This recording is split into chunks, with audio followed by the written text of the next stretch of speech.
Hello, everyone. Welcome to another live stream.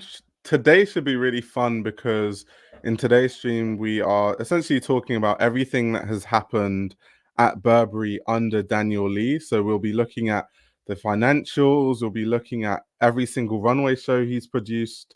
So today is definitely going to be a long one. You need to get your popcorn, you need to, get some food ready. But I think it's very, very timely now that they've changed their CEO to kind of just have a review on the whole of Burberry since Daniel Lee has been there. So I just thought that'll be really, really interesting. But how is everyone doing? Visited a 24/7 Burberry store at 4 a.m. last month, BKK Airport. Thought that was mad. We don't have these in Europe. I guess because European customers, as far as like Burberry goes, aren't the most important, right? The most important customers for Burberry are in Asia. That's where they make most of their money. So it makes sense that, everything commercially caters towards uh those consumers. Oh, you got my doorbell ringing off. Someone's smashing my doorbell. Um, Let me just give it a wait. Wait, did someone say my dog just ripped off one of my shoes? Oh my god. This is why I struggle with pets. Leo said the butler forgot their Burberry. That's funny. Wild and Lethal Treasure says I'm at the door. That's funny.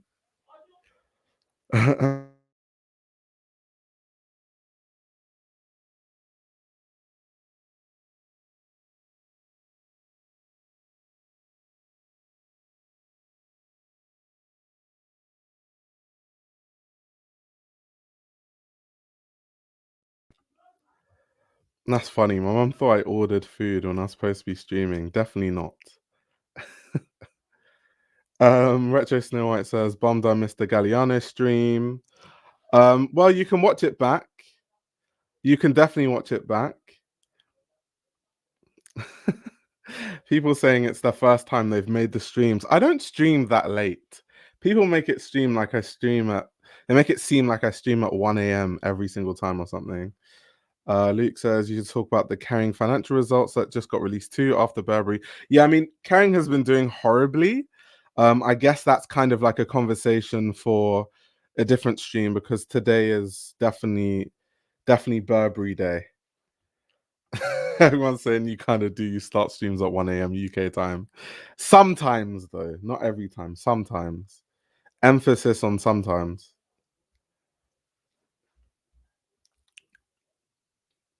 I might have to see who's at the door before I can like start the stream properly.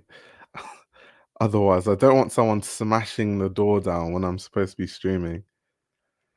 What is the shirt? So shout out to Kelly Kayo. Kelly Kayo has a brand called Lore. It's Lore, and it's really cool. So this top actually is from his brand. And Kelly Kayo also has another YouTube channel. He's another person that makes content on YouTube, but he's based in Germany. So his content is in German. It's like fashion content in German. But this shirt in particular is like it's inspired by Nigeria and the West. So it's kind of like merging Nigerian sensibilities with Western silhouettes. So this embroidery is what you typically see on like a Nigerian traditional wear. But then the shape of the t-shirt with the sleeves and stuff is more like Western. So it's kind of like merging the two. And it's so cool. Like every time I wear it, people are like, oh, that's really interesting. Where's that from? I was starting a stream before nightfall.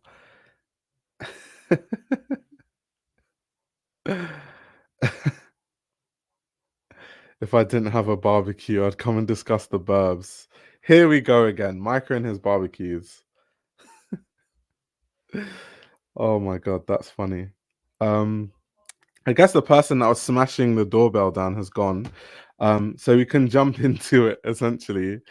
Um, but yeah, for guys that don't know, Burberry recently changed their CEO, and the reason why they changed their CEO is because they haven't been doing great financially. Their share prices have really plummeted.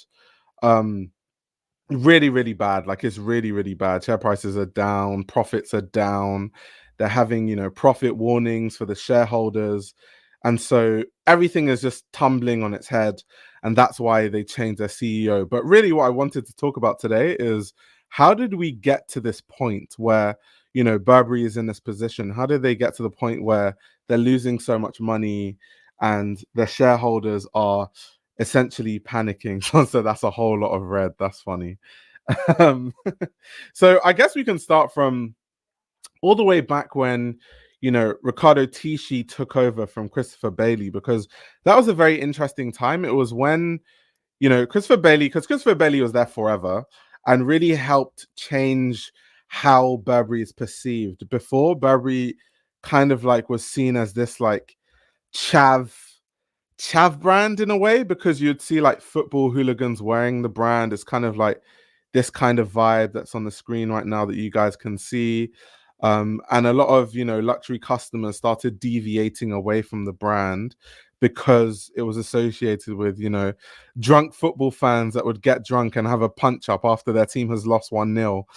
Um, so that was what Christopher Bailey did. He really came in and changed the perception of Burberry and made it more luxe again. And, really interesting collections. I loved Christopher Bailey's time at Burberry. I think it was very interesting. I remember all the shows, like even the rainbow show with all the rainbow lights, and the LGBTQIA plus inspired collection. Really cool. So that was Christopher Bailey. Riccardo Tisci came in, and why I guess they wanted Riccardo Tisci is because Riccardo Tisci was very successful at Givenchy. He kind of brought this street luxe to Givenchy, and they kind of wanted someone to mix luxury with this sort of street luxury at Burberry. Now, I think that his time at Burberry wasn't that successful, whether we're talking financially or we're talking, aesthetically, or, I don't really think any of his collections were critically acclaimed in fashion. I don't think any of his collections were memorable in any way. I don't think anyone is ever going to look back and think, oh yeah, do you guys remember that Riccardo Tisci era or whatever? Like, I don't think anyone's going to think about that. And he tried to rebrand it, kind of once again turn it away from this like football hooligan thing that was going on at the time. You saw him bring in this Thomas Burberry sort of print / check that he was trying to work with, which I thought was tacky. I think the idea of monograms and monogram print, I just think it's overdone. I think it's overplayed in fashion. And I think we'll get to Daniel Lee, but I think what Daniel Lee has done is way more tasteful. And I really like what Daniel Lee has done in terms of like trying to find signifiers from the brand that, people can see and just notice. But this Thomas Burberry logo that Riccardo Tisci was trying to push, not the biggest fan at all. I just didn't like it. And you would see he would print this on bags, and I didn't like it, on t-shirts, on jackets. And so for me, I just wasn't really the biggest fan of this whole, tacky Thomas Burberry monogram logo thing that was going on. It wasn't for me. He tried to make it modern. There were some interesting collections from Riccardo Tisci. I remember there was a Riccardo Tisci Burberry collection that was inspired by kind of like Roman sensibilities, which makes a lot of sense, because if you think about the heritage of Burberry, Burberry is about the greater outdoors. It's about, dressing soldiers, having lightweight jackets for soldiers to wear, all this sort of thing. So it's very much about it's supposed to be a utilitarian brand. It's about function. It's about those kind of things, being outdoors, hunting. A lot of hunters, like fox hunters and stuff, used to wear Burberry back in the day because it was waterproof and it could protect you against the elements when you were outside. And we know British weather is horrendous. So you need something that can really protect you from the elements. And so when he had that Roman sort of inspired kind of trench coats that are supposed to be shaped like Roman armor, I thought that was a very interesting way to kind of revamp the trench coat. But that was one of the only interesting things I think I saw from Riccardo Tisci at Burberry. And that then brings us into Burberry where it is now. So in September, for those of you that don't know, Riccardo Tisci stepped down as the creative director, and then shortly after it was announced that Daniel Lee would be taking over. This is very interesting because Daniel Lee had not even that long left Bottega Veneta. Till today, we don't really know why he left. Some people said there was a rumor that he said something racist or he had issues with the team, and that was why he left. I don't know that to be facts. I wasn't there. So I'm just going to say it's a rumor and it's definitely not fact. And so that was kind of what was going on. All of us were kind of speculating, where does Daniel Lee go from here? What's the next, drop? What's the next job that he would do? And obviously, when he was announced as the next creative director of Burberry, it was very, very interesting because I think his time at Bottega was very, very successful. Of course, Matthew Blazy was a big reason why it was successful. It wasn't just, Daniel Lee pulling the strings. But it was great, even down to like the branding, having that Bottega green, the coloring and all those things. I think that was really, really successful. And that really worked. And this is where I think Burberry's issues start, right? Because when Daniel Lee came in, I get the sense that, the CEO at the time kind of wanted Daniel Lee because he almost wanted Daniel Lee to transform Burberry into Bottega, which Burberry is not Bottega. And I don't think Burberry will ever be Bottega. And I think that was the absolute wrong direction to go in, to be honest. I thought that was a big mistake. And the CEO before this new one is Jonathan Akeroyd. And so he was the one that kind of wanted to kind of bring this, target the higher echelons of luxury fashion, target the Bottegas and target the LVs and kind of sell at that price point, which is, to me, the first issue of Burberry. The prices make absolutely no sense. I remember a time when I was younger, you could buy a Burberry trench coat for about £650, and then it was £850, and then it was 1,000, and now I don't even know what it is. Like, I'm actually going to check on their website to see how much these trench coats actually cost. I'm so curious. Let's see. Let's go for a long trench coat just to see what these prices look like. Like a long woman's trench coat. 1,890. Oh my god. They're trying to sell me a cap when I'm streaming. Yeah, 1,890 is insane. Like, that's insane. That's actually insane. I get that they want to be like Bottega. Bottega, they sell coats for 6K, 7K. Some of them are even 10K. It's insane. But Burberry is not Bottega. So I think that was the first mistake that they made, because they're trying to brand Burberry like Bottega, but it isn't that. And the Burberry customer was not used to paying those prices. The Bottega customer from the start, they've already, wanted, they're kind of used to paying those like 6K for a coat. And that's not the direction that Burberry should have gone to. So they were increasing prices a lot. They made it really unaffordable. They tried to target, a higher echelon of the market, and it backfired because barely anyone bought it. And that's how we end up with, someone said earlier, a whole lot of red. That's how we end up with the bad financial performance, because it just isn't really moving the needle with people. And so, like, look at these prices. Like a cotton t-shirt for £450 is insane.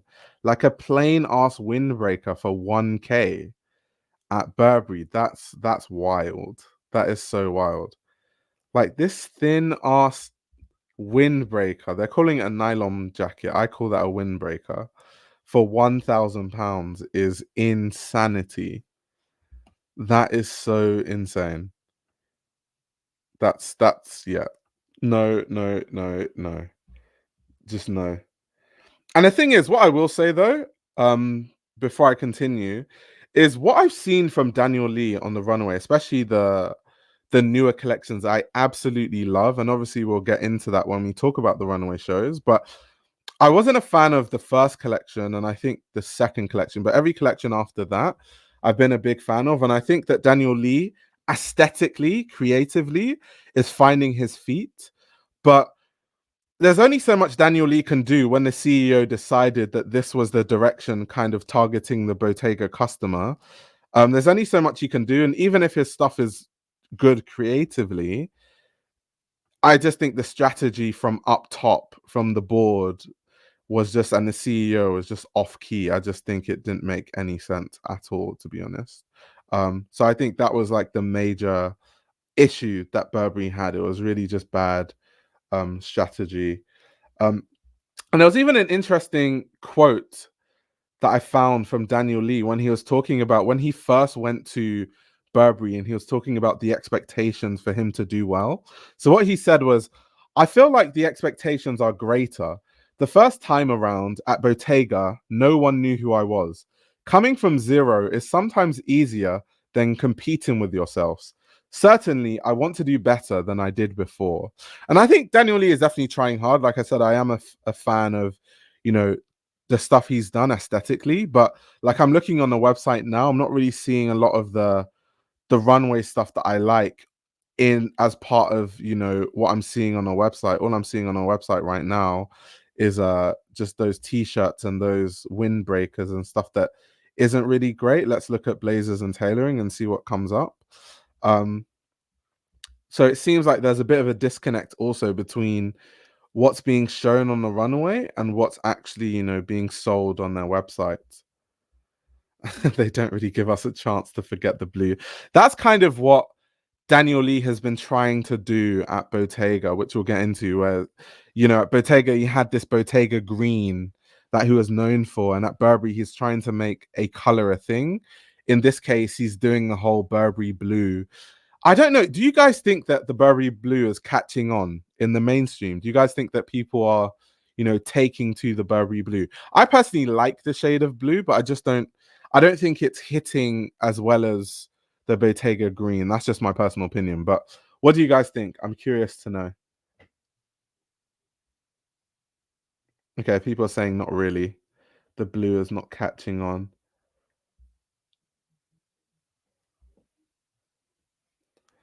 Beck says, I didn't know Burberry Blue was a thing until today. Yeah, so when you watch the stream, you'll know that the blue is something that, because I'll talk about it quite a lot actually, is something that they're pushing. Because now what we're going to talk about is the restructuring and the rebranding of Burberry, which happens every time. Every designer kind of comes in and tries to, you know, rebrand everything. Riccardo Tisci did the same thing when he tried to, you know, change the monogram, all those sort of things. In the case of Daniel Lee, this is what he did. So the equestrian knight design is this kind of Burberry logo for Prorsum that, you know, as they're saying on the official Burberry website, it's a crowdsourced logo from a public competition to create a new logo for the brand. And they're saying it's a true testimony to Burberry's dialogue with its communities. So, of course, the EKD, as they call it, which is the equestrian knight design, is imbued with symbolism. The knight represents honor, the shield protection, and the lance reform. The banner reads Prorsum, which translates from Latin to forward, signaling the company's direction of travel. In other words, they're moving forward. Yeah, we get it. And so when Daniel Lee came in as they have said here, under Daniel Lee's creative direction, we have refreshed our iconic EKD.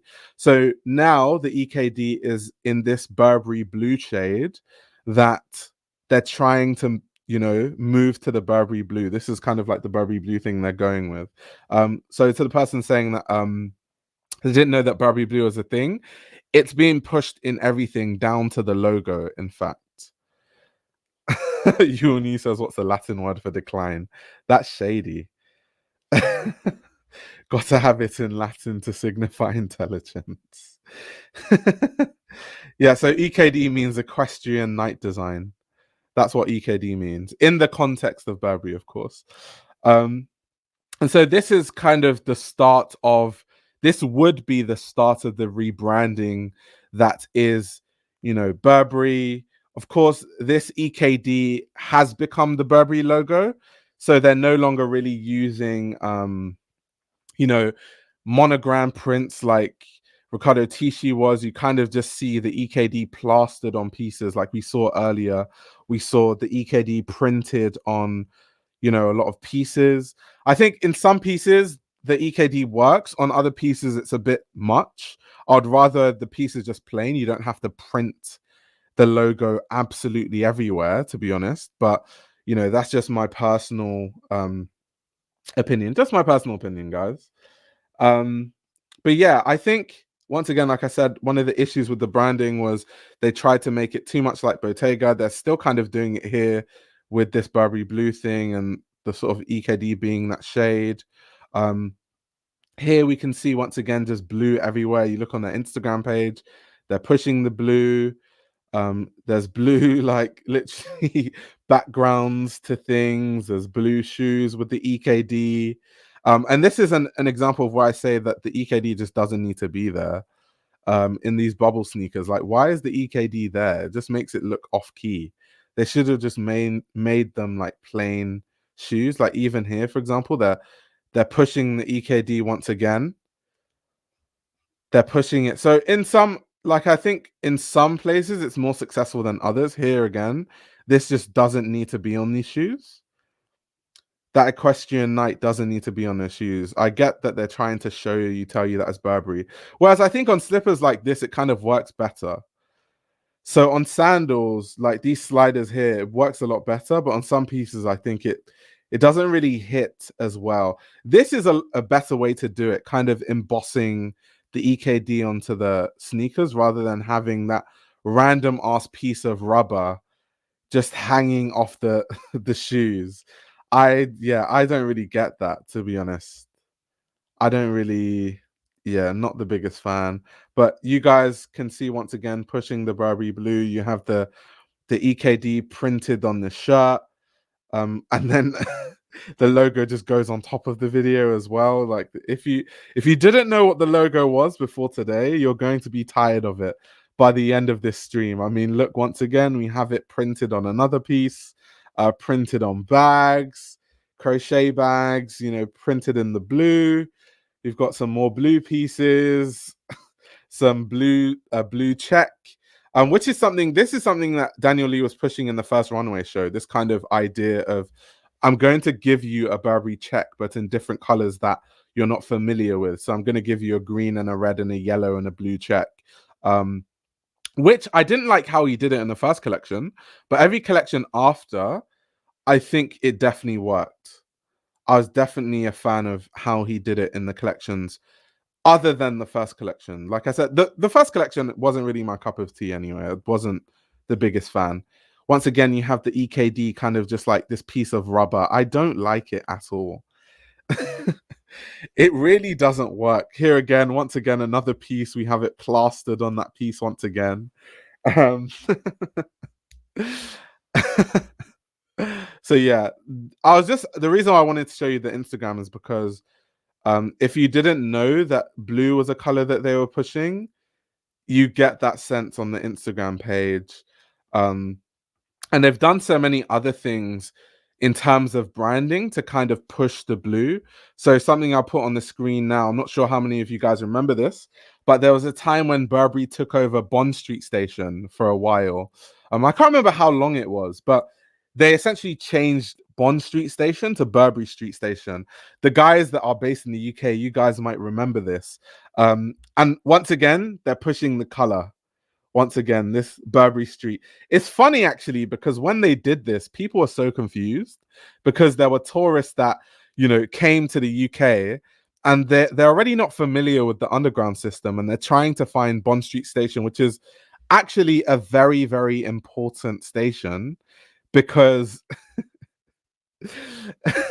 because at the end of the day, like, you know, there's so much. That's why people go to shop Oxford Street from the Bond Street Station, and if they can't find it because now it says Burberry Street, they're kind of just confused. And there was a lot of pandemonium in the papers. I remember in like messy papers in the UK, like The Sun, they were talking about how much chaos the Burberry Street train station thing caused because people were just confused as to where to go. People didn't even know where they were going, to be honest.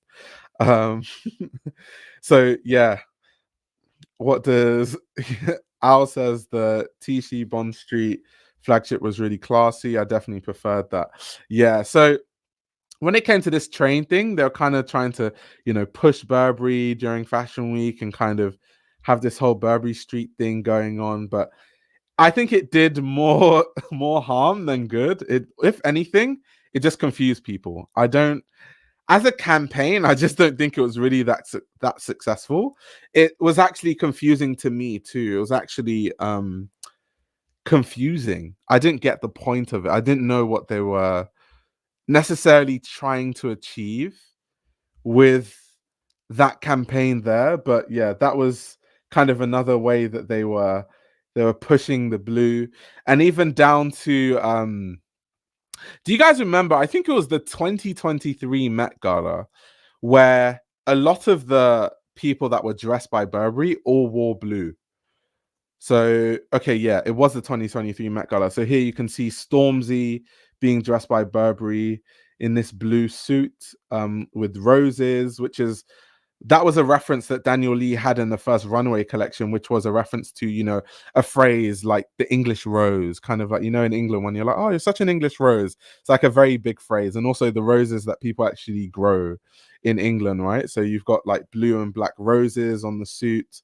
You've got Mary J. Blige wearing blue. You've got, Skepta wearing blue. And also, if you guys weren't tired of the EKD, he's holding a scarf that looks like it literally is a scarf that just has the EKD printed on it.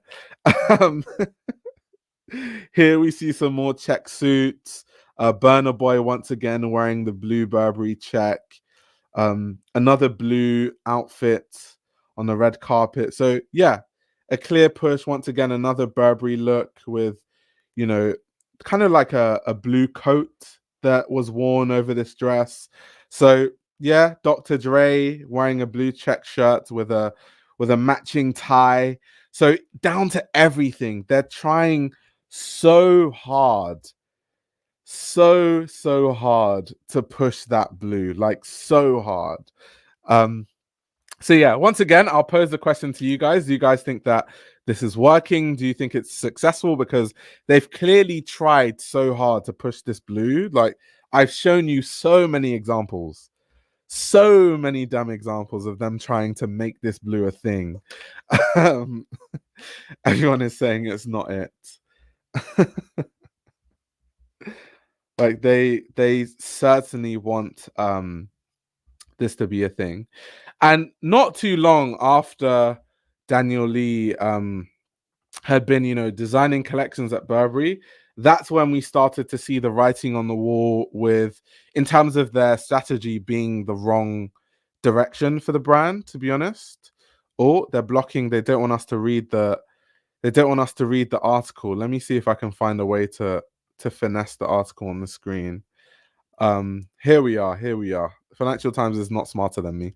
So it says Burberry issues a profit warning on luxury slowdown. Shares in UK fashion group fall following weak Christmas sales. And this was, this came out in January 12th, 2024. This was an article I read in the Financial Times earlier this year, which was basically starting to talk about, the warnings and kind of like the issues with their strategy and how it just hasn't been working. So it'll be good to kind of look through this article and see what they're saying. And there were some really, really good quotes about, the CEO strategy, what some experts thought of the direction of the brand and all those sort of things. Luke said, how did I do that? I can't tell you my secrets.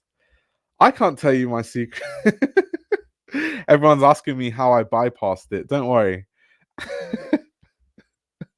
Al says, here in Texas, the Burberry selection is actually pretty good.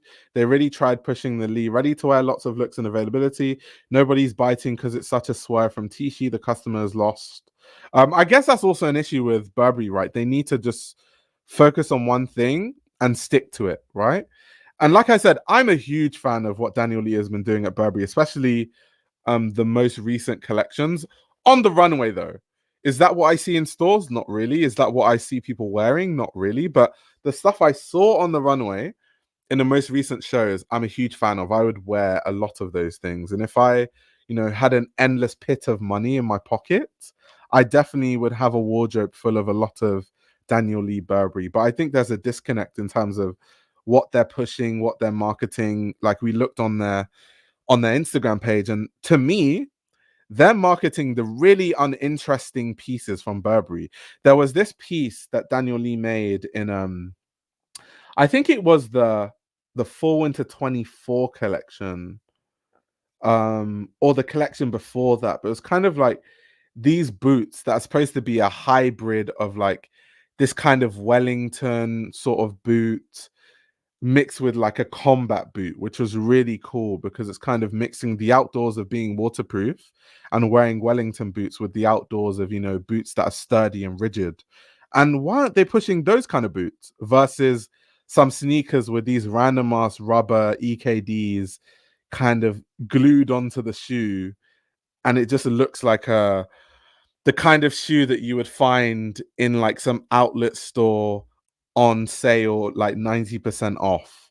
I don't know why they're pushing that, to be honest. I think there's way more interesting stuff that I love from Daniel Lee at Burberry that they should be pushing. People are still asking me how I bypassed it. That's funny.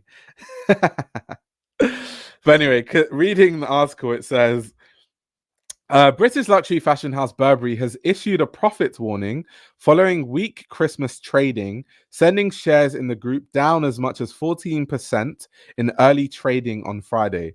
In November, the company predicted that adjusted operating profit could be at the lower end of its forecast range of 552 million to 668 million. Now, what's crazy about that is, so even from last year in November, they could kind of see the writing on the wall, and they were already giving profit warnings to their shareholders as to the fact that, things were not looking good. And it's interesting that it took them all the way until now to make a big change in terms of changing the CEO. I think that was really weird that they, waited that long when they could clearly see where the issues were. So continuing, it says, on Friday, Burberry said it had experienced a further deceleration in our key December trading period, meaning annual profits would probably come in below previous guidance. It is now expecting adjusted operating profit for the financial year to March to be between 410 million and 460 million. Burberry is being hurt by a slump in luxury demand triggered by the deflation of a boom in high-end spending that peaked during the pandemic.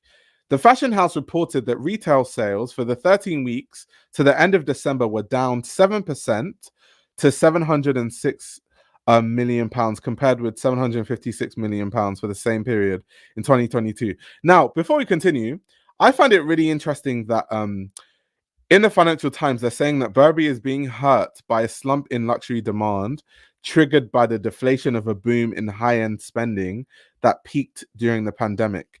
Now, I don't really know that to be true, because if you look at brands like Prada, they've seen year-on-year growth. They've been seeing quarterly growth in that exact same period. And if they're saying that luxury spending has slumped across the board, then surely we should be seeing that in terms of the likes of, Louis Vuitton. We should be seeing that in terms of the likes of Prada.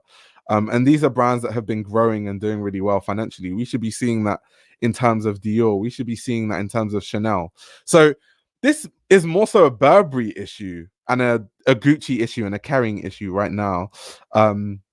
Obviously, Burberry is not under Kering, but what I mean is, like, there's specific brands that have bad strategy, and you can see how that is relaying to their sales. I don't think it's across the board, people are spending less. I just think that there are specific brands that don't have their strategy down, and so they're just not the brands that are growing. I don't necessarily think that, the whole of luxury has seen like a drop in spending since the pandemic. I don't really agree with that, to be honest, from what I've seen. But anyway, continuing, it says, Burberry is one of a group of companies hit by the slowdown in luxury spending, with the industry's biggest players, including Richemont and LVMH, warning of falling sales or slowing growth in recent months. Luca Solka, sorry, a luxury analyst at Bernstein, said that Burberry was also struggling with its attempts to price up with offerings such as its new handbag collection at a time when consumers have less of an appetite to pay top dollars for full price products. Now that's very true, because we talked about that earlier in terms of, Burberry trying to market itself against Bottega and trying to become the new Bottega. I don't think that's the right way to go. And Luca Solka has expertly explained that here. I also think one of the biggest issues with luxury brands now is because all these scandals are coming out about their production, and we already know that the quality of garments these days is not great. And so when you increase the prices, and then, sometimes a lot of these brands, their quality is extremely questionable, it makes sense why people don't really want to buy it. You can't just wake up one day. Like Burberry's price increase was insane, because at least, the likes of Chanel, every single year, we know that they're going to raise the prices. And yes, the prices are insane, but they've risen. Those prices have risen gradually over time. The Burberry thing didn't make any sense. Like Burberry was literally, it was one price. Daniel Lee came in, the CEO decided to change the strategy, and then all of a sudden the prices were like crazy. All of a sudden, it made no sense to just they didn't even like drip feed the prices. They just had a massive jump. That did not make any sense to me in any way. It just didn't make any sense. Brandon says we don't want to pay top dollar for cheap quality. Rachel, exactly. Decreasing quality while increasing prices is suicidal. And that's essentially what, the luxury industry is right now. Kind of as the quality goes down, the prices increase simultaneously. It's insane. Wake up one day and the brand costs 50% more. It's crazy. It's crazy. You woman, you says they raised the prices to pay for Daniel Lee's salary. That's insane. Daniel Lee is trying his luck by replicating what worked for him at Bottega Veneta by using the same approach for Burberry. Seems crazy to me. I wouldn't say that fundamentally it's the same approach, but that I agree with you, Christian, in the sense that he's using the same approach by trying to make a color relevant, kind of the Bottega green versus Burberry blue. That's definitely true. But in terms of like, you look at the runway show, the runway shows are very British. They're very British inspired. The inspiration points are all about Britain. He's looking at British landscapes. He's looking at British jokes, British phrases that people use, and imbuing that into the collection. So I think where the inspiration is coming from is very different. But in terms of, some of the process of how he's trying to brand Burberry is definitely, they're doing it the same as Bottega, and that definitely hasn't worked. It hasn't worked for them at all, to be honest. British, innit? British. Leo says, first time catching the live. Really love your content. It's the only reason I'm on YouTube nowadays. Thank you so much, Leo. I really appreciate it. We talk about fashion here with a capital F. So yeah, really deep but fun, and I'm sure people enjoy it. But anyway, continuing to read on in the Financial Times article, it says, in a good market, transitioning a brand upwards is very difficult indeed. In a softening demand environment like the one we're going through now, after years of post-pandemic boom, it's close to impossible, he added. The end-of-year slowdown hit Burberry's US retail sales particularly hard, sending store sales down 15% in its third quarter compared with the same period the previous year, with store sales in Europe, the Middle East, India, and Africa falling by 5%. Oof, that's rough. Down 15% in the US, down 5% in Europe, down 5% in the Middle East, down 5% in India, and 5% in Africa. That's crazy. That is crazy. Like that's rough for a brand. In November, Chief Executive Jonathan Akeroyd said the challenging macro environment was coming across from all regions, which was something that is quite unique. Okay, that's interesting. I think it's quite unique to Burberry because they had the wrong strategy, but I don't think it's quite unique to the industry because, like I said, there are brands that are seeing growth despite all these factors that are in this article. Continuing, it says, although the market has slowed across the board, Solka emphasized that Burberry had felt more of that downward pressure than some of its peers. There we go. Finally, a phrase that agrees with me. Let's read that once again. Although the market has slowed across the board, Solka emphasized that Burberry had felt more of that downward pressure than some of its peers, which is exactly what I was saying. That as much as, because it sounds like excuses, as much as these excuses, oh, the spending post COVID is down, blah blah blah, they're clearly struggling more so than all their competitors. So yeah, that's the phrase I definitely agree with. Let's see what the last quote says. What consumers will do when they start to pause on their spending is that they will concentrate on the master brand at the moment. If your brand is not really at the top of its form, the risk is that it will fall off shopping lists, and I think that is what is happening. He said. I totally agree with that. That's what I think about the brand. I think that they haven't really been able to capture the zeitgeist, and therefore, because a lot of people aren't talking about it, when people have money to spend, Burberry is not really a name that comes to people's minds to spend their money. I think that's the bigger issue with Burberry, to be honest. And another interesting article. Let's see if the Financial Times will get me to read this one. If not, we'll just have to bypass it like the other one. Okay, yep, they don't. Guys, they're blocking me again. Time to bypass it. Even the Financial Times should sponsor me, by the way. The way I'm giving airway and like viewership to the Financial Times, because if you guys want to read these articles, like definitely be my guest after. I'll even post it in the link. But we've bypassed the article. The Financial Times can't stop me from reading the articles, no matter how hard they try. So it says, this was a really good article I read quite a while ago, but I wanted to, bring it back in terms of talking about Daniel Lee at Burberry, because they really talked about kind of like the rebrand of the Financial Times. So it says, Daniel Lee, can lightning strike twice for Burberry star designer?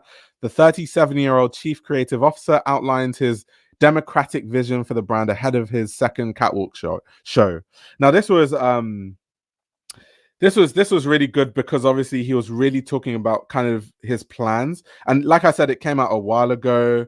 This came out actually in 2023, 15th of September. But I wanted to bring it back because it's honestly a really good article. It's quite long, so I won't really read it word for word. I'll just kind of summarize it. But they talk about Daniel Lee's background, the fact that he grew up in the north of England, in Bradford, the fact that he wanted to democratize Burberry in a sense that, and you see this in some of the runaway shows where he talks about this idea that Burberry is about the outdoors, but he's also inspired by Burberry being embedded in pop culture and in just the day-to-day culture of the UK. You go to places where young people party and you see Burberry. So he definitely wanted to kind of represent this. And so it's interesting because Burberry tried so hard to go away from associations with the common person, especially the football hooligans. I can't even speak. I said the football hooligans.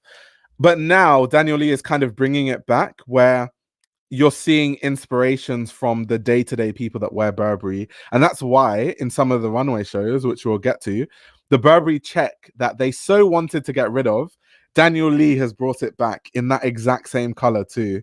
So he was just talking about his intentions for the brand. They kind of talked about kind of his approach to Bottega and how it differs from his approach to Burberry.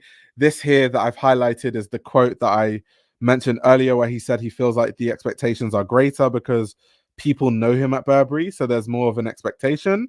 Whereas when he went to Bottega, he was kind of free to just do whatever he wanted, and the bar wasn't set so high. They also talk about how much the sales rose when he was at Bottega. So here they've talked about the fact that the sales rose from 1.1 billion euros in 2018 to 1.5 billion euros in 2021. And it even continued to grow through the pandemic, which is actually insane. And it's a testament to, the work of Daniel Lee and Matteo Blasi at Bottega. So yeah, they talked about the management. It was also quite funny because this was all the way back then, but they're saying how the management is aiming to boost sales from 2.8 billion pounds to 4 billion pounds in the next 3 to 5 years, which that definitely doesn't seem to be working out.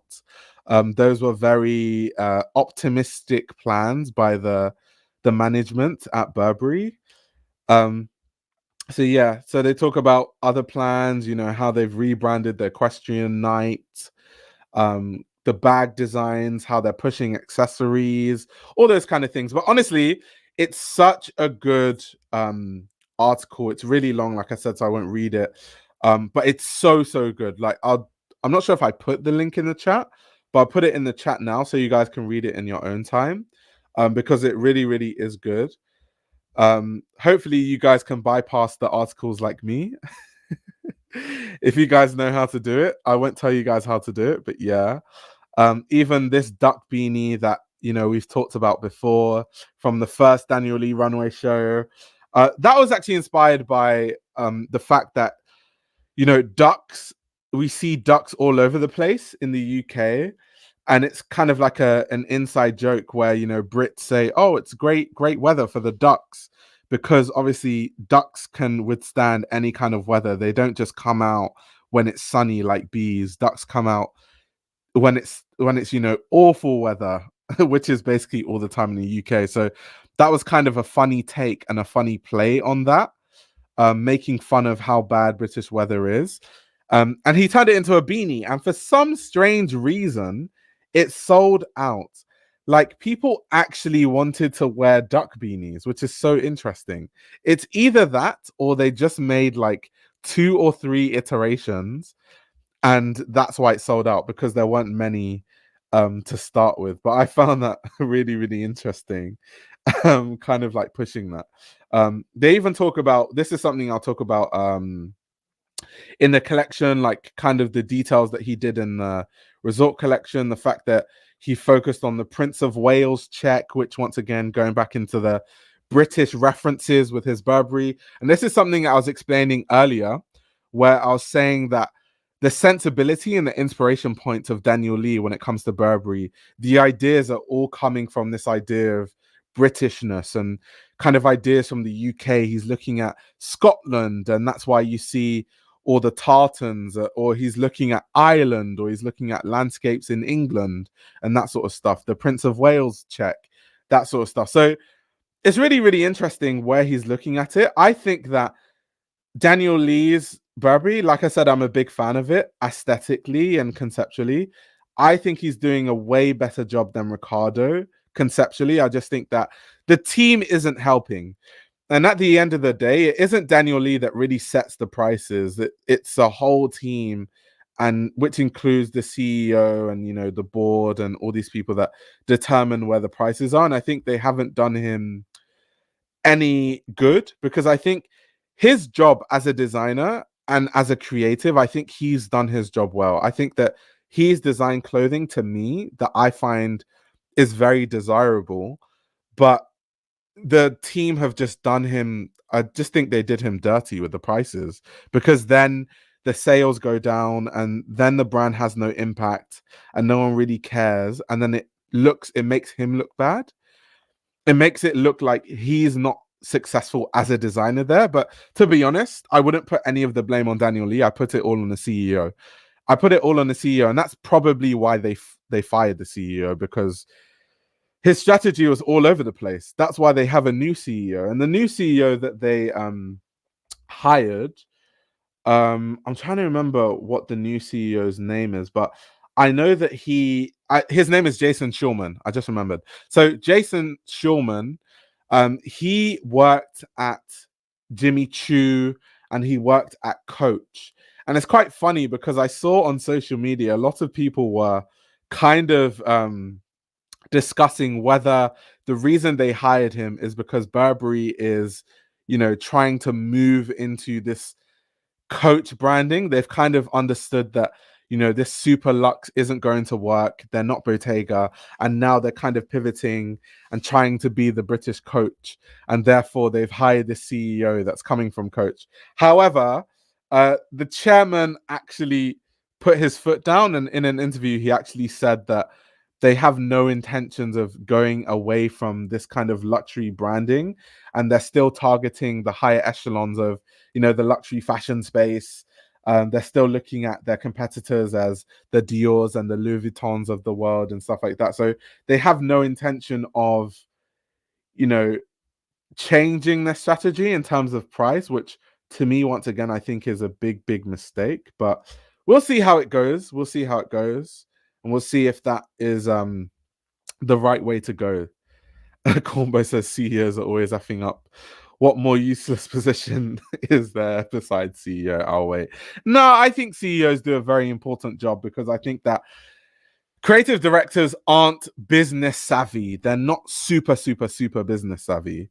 There's a lot of financial savviness that goes on behind these brands, which is why they make so much money. Like, brands don't make billions if the people working there don't know what they're doing or they're just silly. Of course, the CEO as a CEO, it's your job to kind of use data and use your understanding of a market to kind of guess where the market is going and kind of push it that way. And I guess with the former CEO, he bet on an idea that just didn't work. And that happens sometimes as a CEO. It just didn't work. It just wasn't the right direction for the brand. And so it'll be good to see where this new CEO, kind of where he goes with Burberry. It'll be very, very interesting to see. But yeah, Schulman, it's interesting though.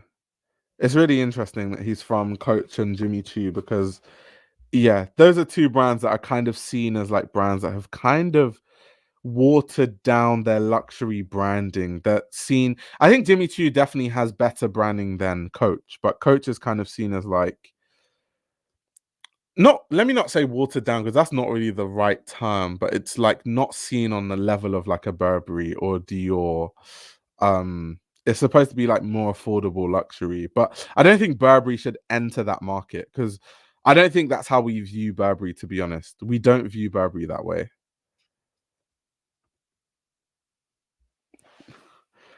Did Luke say Burberry is a glorified British Ralph Lauren? Hell no. I wouldn't go that far. I wouldn't say that. I wouldn't say that much.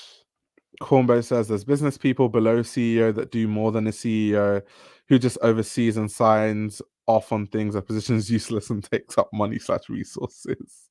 Or policy CEOs. Damn. Cornbow feels very strongly about the CEOs. Damn. Cornbow is not smiling. So it's very interesting. What I want to do now is actually, we've talked about the branding, we've talked about the mistakes, we've talked about the revamp. Now I want to talk about Burberry in a conceptual sense, because like I said earlier, I think that the runway shows I've actually enjoyed, apart from the first collection. The first collection wasn't really my cup of tea, but we're still going to look through it and kind of look through the ideas of the stuff that Daniel Lee has done through the runway, because I think that his ideas have been great. I just don't think the team and the CEOs have done him any justice. So I'm hoping that him and the new CEO have a better collaborative effort, and I hope that they make the right decisions these times, because I think as a person who grew up in the UK, Burberry is like one of those last brands that we have in the UK that's like a big brand that's really relevant in fashion and really big. So I'm always going to root for Burberry. I'm always going to fight in Burberry's corner. However, as a fashion critic, I mean, you just have to sit down and say that whatever strategy they had, it just didn't work. And I hope that the directions that they go in the future definitely work. But anyway, talking about this collection, this is the Fall Winter 2023 collection from Burberry. This was Daniel Lee's first collection at Burberry. This was his debut collection. In this collection, there was a clear focus on making Burberry more distinctively British. And there was also a focus on presenting kind of like an idea of a Burberry check that we're used to seeing, but actually in different colors. So you see these bold colored checks, whether it's red, right now on the screen you can see, or checks in blue, yellow, green, all those kind of things. Of course, we've talked about earlier where they updated the EKD, the equestrian knight design, which I do prefer. I don't like the way that they use it sometimes, but I do like the way that the EKD is kind of more tasteful than I find it more tasteful than the Thomas Burberry logo that Riccardo Tisci was trying to push. So I do like it in that sense. The Britishness is coming through once again in like the Scottish references. We see these tartan skirts, we see these pleated tartan kilts later on in the collection. You'll see there's all these jumpers with British motifs that you guys will also see. Like I talked about it earlier, this idea of the English rose, not only in the sense of the fact that we grow roses in the UK and it's very, famous, something that you see in, flower shops in the UK. It's also this idea of, the phrase that we use in the UK, like, oh, you're such an English rose, and kind of taking a play on that and turning that into a print on knitwear in this collection is something that we saw in this collection, which is cool. Kind of like really cool cool plays on different phrases that are used in British society. That was cool. That was definitely cool. I like the way that he did that. Why I wasn't a fan of this collection though was I think with the tartan prints that they're trying to push, it was a bit much. Here we see a duck print on garments. I've kind of spoken about the duck, but for guys that are new to the stream, the reason why he had the duck print is it's kind of a reference to for kind of like making fun of English as bad weather. It's a phrase that we use in the UK where we're like, oh, this weather is like fit for the ducks, right? And it's kind of funny because ducks obviously they run around in any sort of weather, and it's kind of a joke to say that, oh, this weather is good enough for the ducks, which means any weather is good enough for the ducks. He's kind of taken that phrase, that idea, turned it into a beanie, turned it into prints in the collection. That's cool. That's fun. I like where the idea is coming from. Here we see a not so tasteful EKD kind of printed across a garment. So like I said, I don't really like some of the use cases of the EKD. I like some of them, but not all of them. They also did a print with the ducks there. So you can see the duck in kind of like a yellowy print. Kind of like the ducks are stretched out in that print. They also did that in different colors. There again, you can see that duck print in a different color. Kind of interesting how they've done that. Here we see the EKD cape that Skepta wore to the Met Gala. Uni says these pieces look well constructed, but what about what's in the stores? I know, right? And that's what I was saying earlier. Like what I see from the runway, I actually do enjoy. I like the ideas. I like the narrative of the clothes, but in the stores, this is not what I'm seeing. On the website, this is not what I'm seeing. And it upsets me because I think actually what is going on the runway is extremely interesting. Do I like absolutely everything I see on the runway by Burberry? No. But do I think there are really funny and interesting ideas? Yes. But like I said, in terms of Daniel Lee Burberry collections, this was actually my least favorite. Even the pre-fall and the resort collections, I preferred them to this. This is actually my least favorite collection. And even in this collection, there are interesting, like the ducks. I've talked about the rose here once again, so you can see like a rose on a piece. It's fun. They even had like there were like some really funny prints. Like it said the winds of change, and obviously the phrase the winds of change means like something that can't be resisted, like when they use that phrase, like the winds of change blowing through the land or whatever. But it's kind of like a double meaning and a joke, because also the UK is extremely windy, and it's something that we joke about all the time in terms of British weather just being atrocious. So that was kind of funny, and I kind of like that to use as a print in a collection. That was cool. It was fun. It was funny. And it's kind of like you're even seeing Daniel Lee's sense of humor in Burberry, whereas I don't think at Bottega, Daniel Lee really showed much of a sense of humor. I think you're seeing way more of that at Burberry than at Bottega.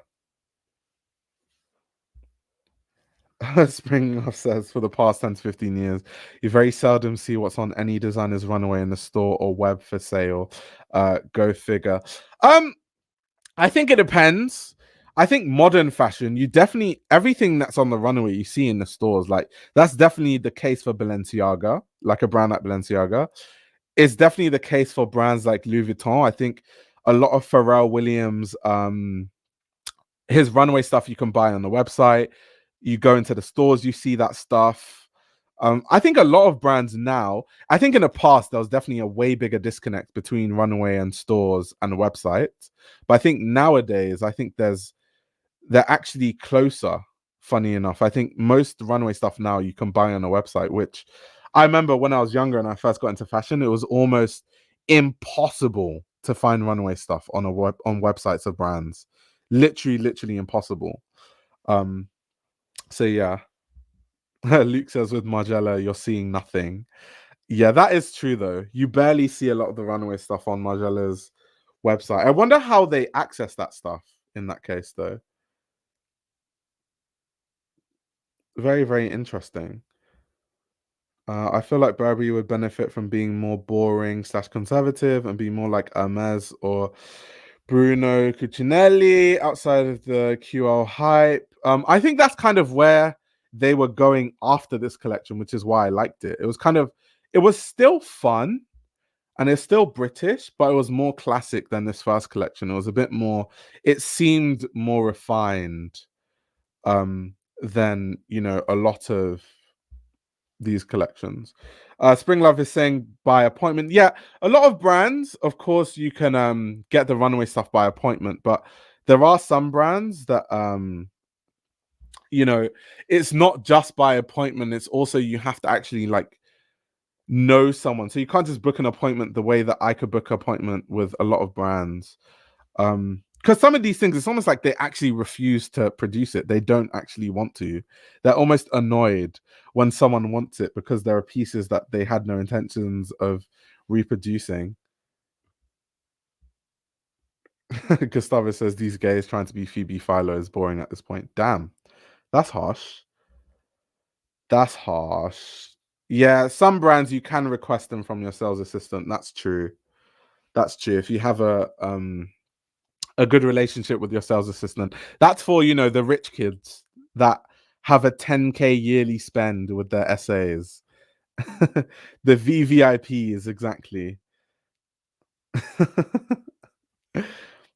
We have this is a Burberry branding stream at this point with the EKD just plastered on the screen. I want to have a look at some of the looks from this collection on Vogue Runway, just so we can see some of the runway looks. Because there's some interesting stuff to see there too, in my personal opinion. Not for us secondhand peasants.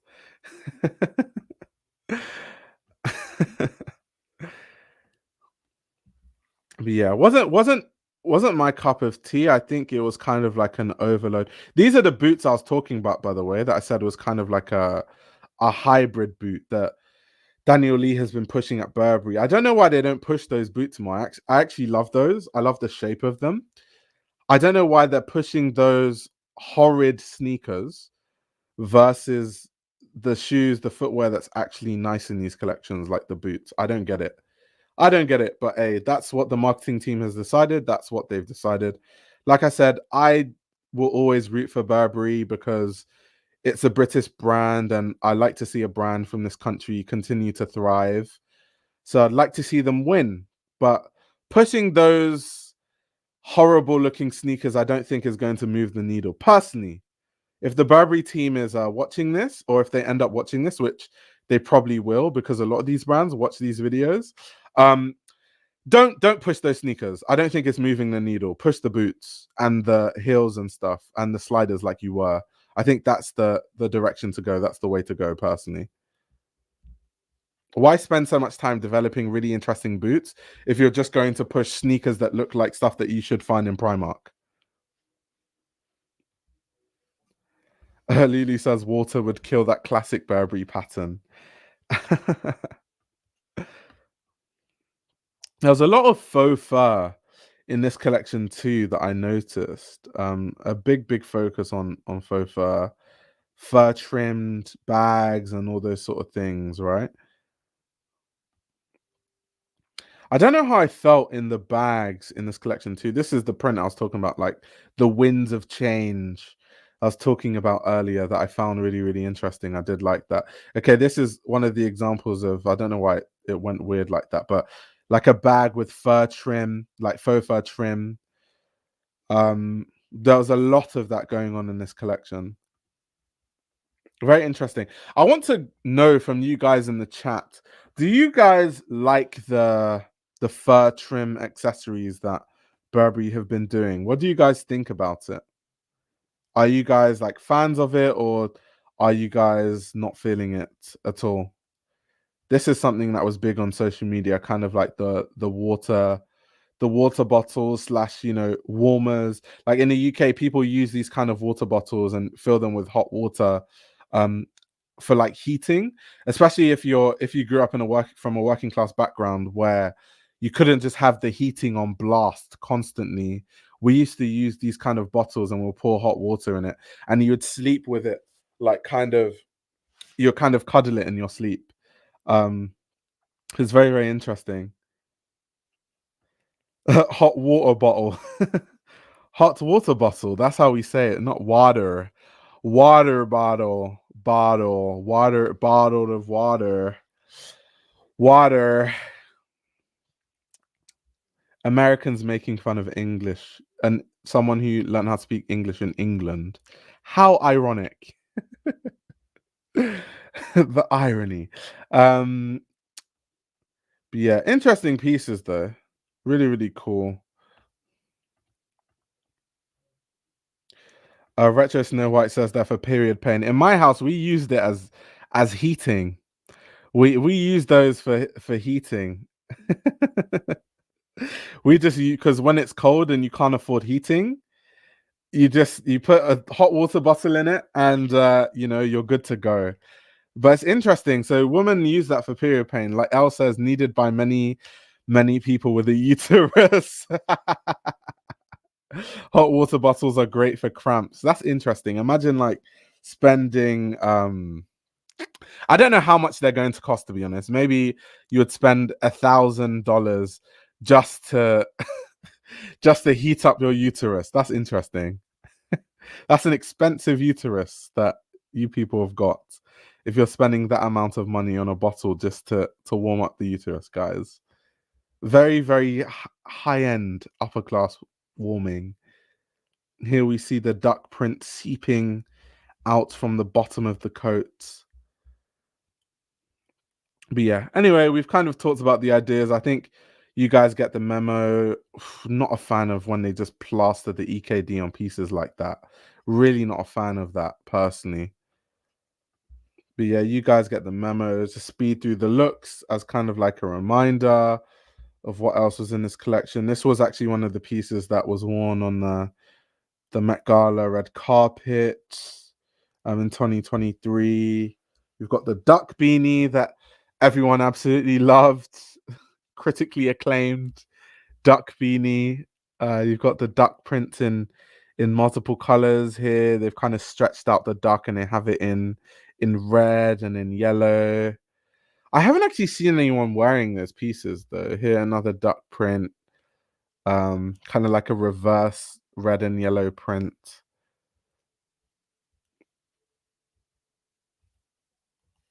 A rose.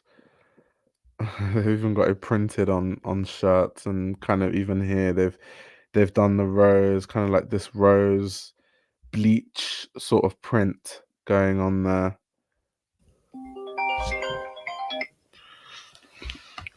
Oh, calls on FaceTime. I should put my phone on D&D. Getting calls on FaceTime midstream. Wait, let me put my phone on D&D quickly before that happens again. Do not disturb. Okay, cool. I need to think about all these things before I stream. Um, anyway, continuing. That's an interesting. I don't think I noticed that bag the first go around. That tiny ass little bag. But I don't think it's something that has caught on in any sort of way. Um, yeah, it doesn't seem to be catching on. Someone said Dungeons and Dragons. Someone said Daniel Lee calling. Imagine Daniel Lee calling to put you on blast. Daniel Lee Daniel Lee definitely wouldn't call me to put me on blast because I'm actually a fan of Daniel Lee's work. Elle says probably still cost 3K. Imagine. Um it'll be cool to talk about the next collection, which was the Resort 24 collection. That was cool. I kind of touched on it earlier. So in this collection, obviously it's a resort collection. It's supposed to be, very commercial in that sense. But really what the main focus on was, once again, this idea of Britishness. So you see all the different like British print and patterns, houndstooth, which is Scottish. You see the Prince of Wales check, or Glenplaid as it's called otherwise. They were reworking the EKD logo in different ways. There's also a focus on the details and accessories. And there was a quote, I think, from Daniel Lee when he was talking about this collection, saying that one of the things that he was thinking about with this collection was he wants to start looking at the details of every single garment that he designs, because he thinks that people think of brands as like products, and he wants it to be the case that when you buy something Burberry or someone wears something Burberry, there are these tiny little details that kind of ode or give you a sense of the brand that it is, but not things that scream in your face like logos and those kind of things. More like subtle things, like here where kind of like the print has this sort of deviation from the top to the bottom, and it kind of gets thicker at the bottom, sort of thing. Denmark says, how is he not already thinking like this? He is now, though. Resort collection, more like last resort. Damn, that's harsh. That's harsh. Rachel says, I like these looks. But yeah, it was kind of just more classic, obviously really commercial. It's a resort collection. It's going to be ultra commercial. All these styling tips. You've got a boa with this cool little scarf thing going on that they've tied around her neck. Really cool. I like the styling of this piece though, like the way they've styled the look. And I honestly, first of all, I love the Burberry boots that Daniel Lee has made. I don't understand why it hasn't caught on. I don't get it. Like, this kind of outfit is kind of cool.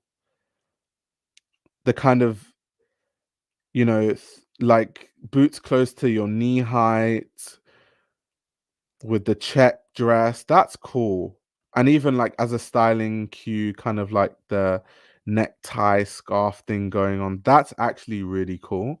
I just don't understand why these kind of looks aren't catching on in the mainstream. It's not really moving the needle in fashion right now. I think that this sort of stuff is actually really cool, personally. Okay, now we've got the houndstooth. Someone earlier said that houndstooth gives them a headache. Why? Why does houndstooth give you a headache? I quite like a good houndstooth.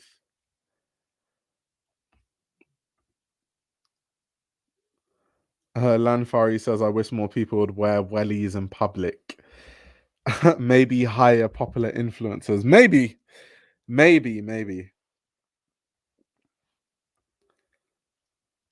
Luke says houndstooth is so grim. Oh my gosh. Everyone is on smoke today. Everyone is on It's on demon time today. That's crazy. What are these sneakers they're trying to? I just don't. The sneaker designs at Burberry, they're not for me.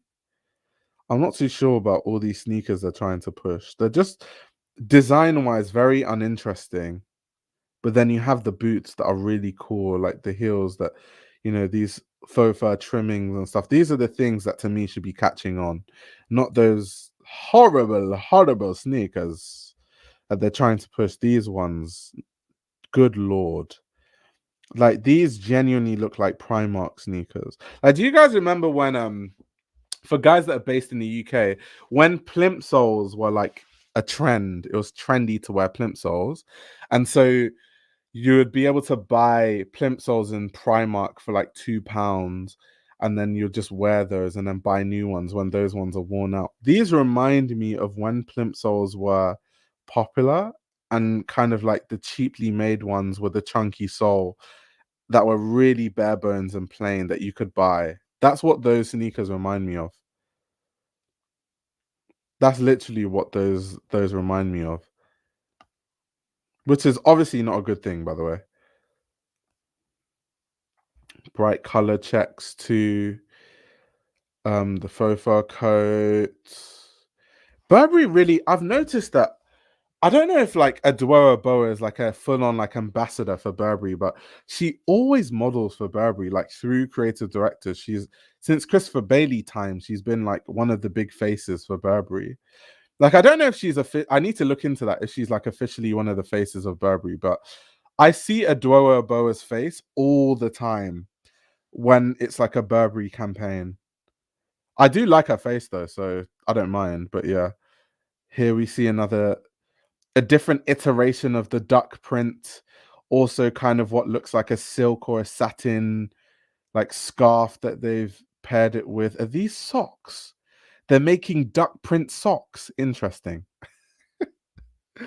They've even got a duck print bag. Is it? No way. Okay, I don't. Is that a duck? Okay, I don't think it's a duck. I think there's a love hearts.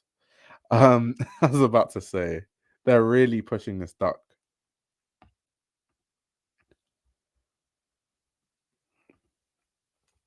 People saying I do like her face. I mean, I like her face as like her face, not her face as in I fancy her. I like her face as in I think she's a good face for Burberry. I think she has a look that works for Burberry, because Burberry is not trying to be overly old classic. Burberry is trying to be like classic but edgy, which I think Adwoa Boa represents. Because Adwoa Boa is kind of like really edgy, but then she's also really posh.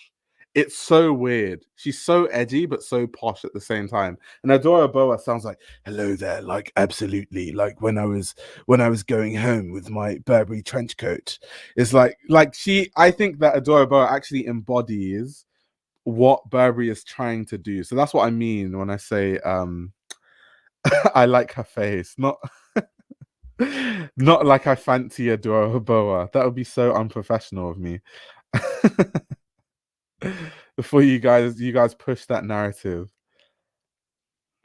Here we see a lot of the pieces coming through again from the first collection. These like trapper hats, but like extreme trapper hats. These like super trapper hats, like on steroids. Here we see the fur lapels that they're kind of pushing. I think they're kind of cool. They're kind of cool. Elle says, I love the fur trapper hat. Is she edgy or is she just a beautiful mixed girl in a sea of mayo? No shade. Damn, you and you. Now, I would be the first to call out if it's just edginess because she's like biracial or whatever. But I genuinely believe that Adwoa Boa is edgy. It's not even about race, it's about her. It's about like she wears like all these multicolored grills. Like there's a weird dichotomy between someone that wears the kind of grills that Adora Boa does and kind of like what she's into and how Adora Boa dresses. That dichotomy with how she sounds and how damn posh she is so edgy. in like such a classy way. It's so weird. It's like, how do you dress like how do you dress like, because there's a difference between like so most posh people, like people that I guess adore a boa must have grown up around or whatever. Most posh people, when they try to be edgy and wear grills, they make me cringe into my soul because they don't know how to wear it effectively. When they wear it, you can tell that it's not them. You can tell that they're forcing it. When you see Adora Boa dressed that way, it doesn't seem forced.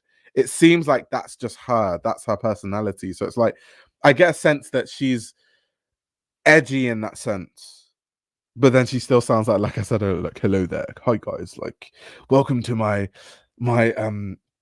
architect. I think she was on Architectural Digest. She's like, hello guys, welcome to my house, welcome to my humble abode. But no, I'm a fan. Clearly, as you guys can tell, I'm definitely a fan of Adora. But that was a valid a valid question to ask though. Is she just edgy because she just happens to be biracial in a sea of white women? So it makes her kind of look different and edgy. But I didn't mean it in that sense.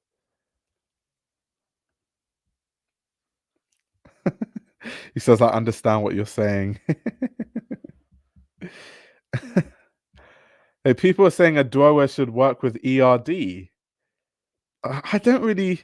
Adwoa doesn't give off. ERD is so like nah. No. Wait, Rachel says like a lot of quirky, well-off people do have interesting personal taste. Some, I would say some. There's definitely posh people I know that it just seems too forced. Like it's like you're forcing it way too much.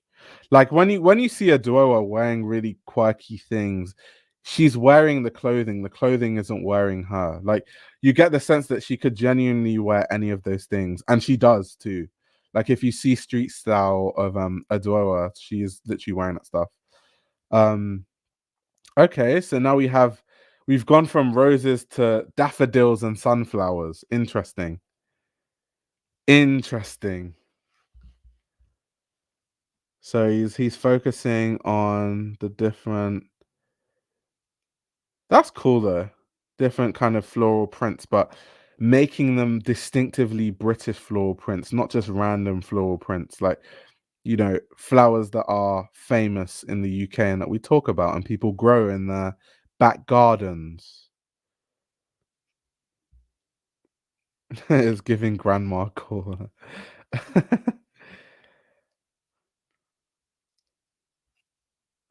Wait, hey, somebody says I missed the mark with that take.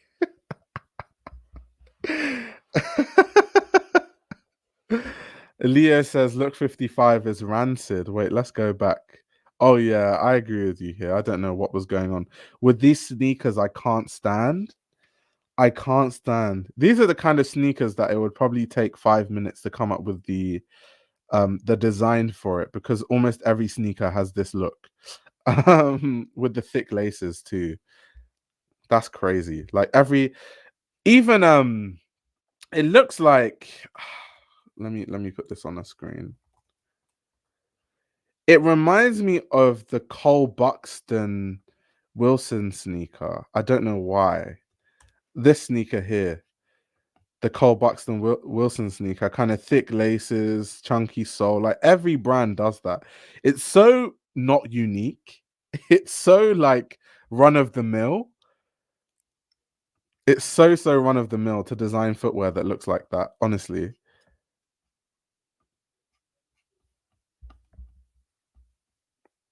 Yeah, those are my thoughts on that collection. I think next we'll talk about Daniel Lee's next runway show, which was Spring Summer 24.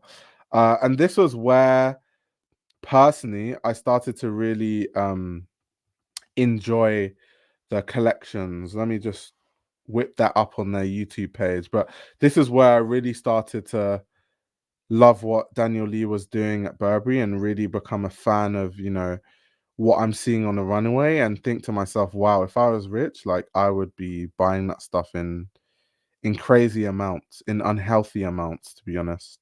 I also like that.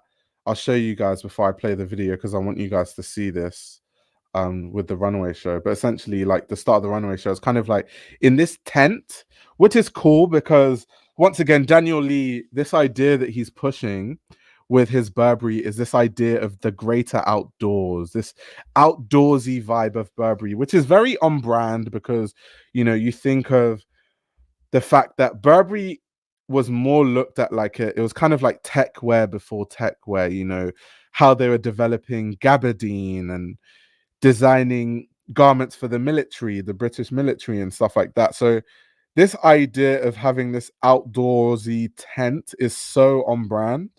So I like that as like a touch with the show. But I just wanted to tell you guys about the tent before I played it. Otherwise, it would kind of just like skip past that. Also, this collection, there was also a look back to kind of like the military inspirations um, of Burberry, which is where you get like these silhouettes, these military inspired silhouettes. Also, like the greens that you see, there was a lot of green in this collection. There's a lot of like khaki. That's back to the military inspiration. Like you can see there, that silhouette is very military inspired. Spring says, I really appreciate your shows and you're a very nice person. Thank you for your fashion expertise. Thank you very much, Spring Love. I try my best to bring, good fashion commentary to the world of YouTube. Because I don't really know anyone else who talks about like, is there even any other YouTube video? Maybe Understitch is probably the only other person that would do something like this, where you talk about literally every single runway show that a designer has done when you're looking at kind of the rebranding of a brand. Understitch is probably the only other person that would do that. Rachel said they really do outdoor clothing well. I totally agree. I think that because Burberry have been trying to push accessories, right, as a thing. And my personal opinion on that is that trench coats are Burberry's bag in a sense. I think that what they should focus on is how good they are at designing outerwear. I think they should focus more on outerwear than trying to make bags a thing because I just don't think it's working. I think they could play more with the outerwear and make the outerwear like super interesting. I think what they're trying to do now is really uninteresting, to be honest.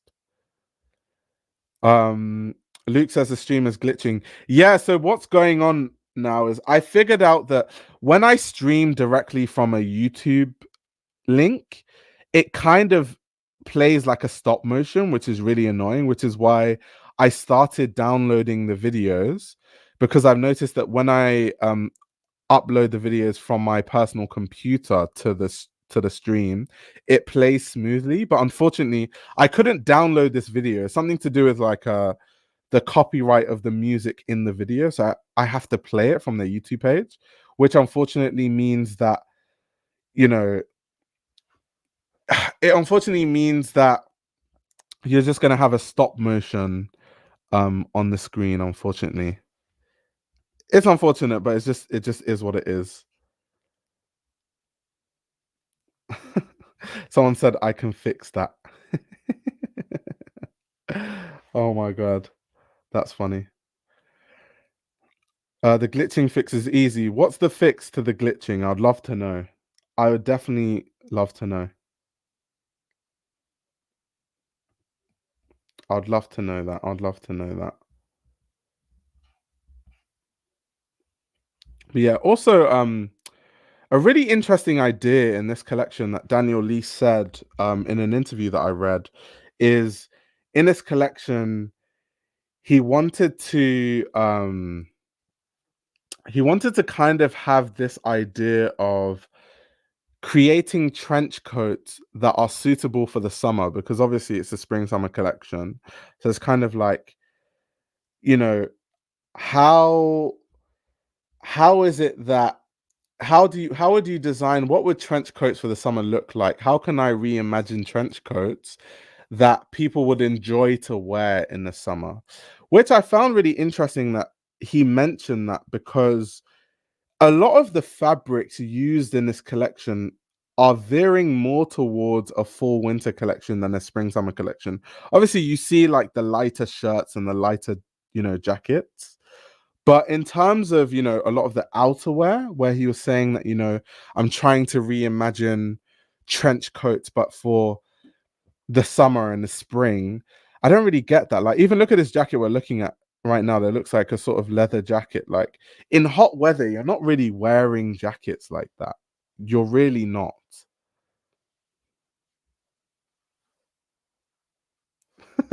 The Nection Man says, I'll tell you if you share your Financial Times hack. Elle says people who live stream and react to YouTube videos don't normally have this issue. Yeah, I know. I don't know what it is. It just started happening recently. It didn't even happen to me before. So I just realized that the only way to fix it is to kind of download the videos and upload it that way. But I don't actually have any idea why when I share videos from YouTube itself, it kind of does this stop motion thing. I have no idea. Like I really don't know. It could be maybe it's I don't even know what it is. Like it's nothing to do with the resolution or like the I don't know. Who knows? Thunder B says you do if you are sweating too much and need to hide it. Isn't it counterproductive if you're wearing something that makes you sweat more only to hide it, but then it causes you to sweat more? I feel like that's kind of counterproductive. You're just going to be in like a jacket full of your own sweat. Trench coats would have to be very lightweight material, nice prints. Let's be real. It's been a poor summer in the UK, so a lightweight trench might be okay for some days.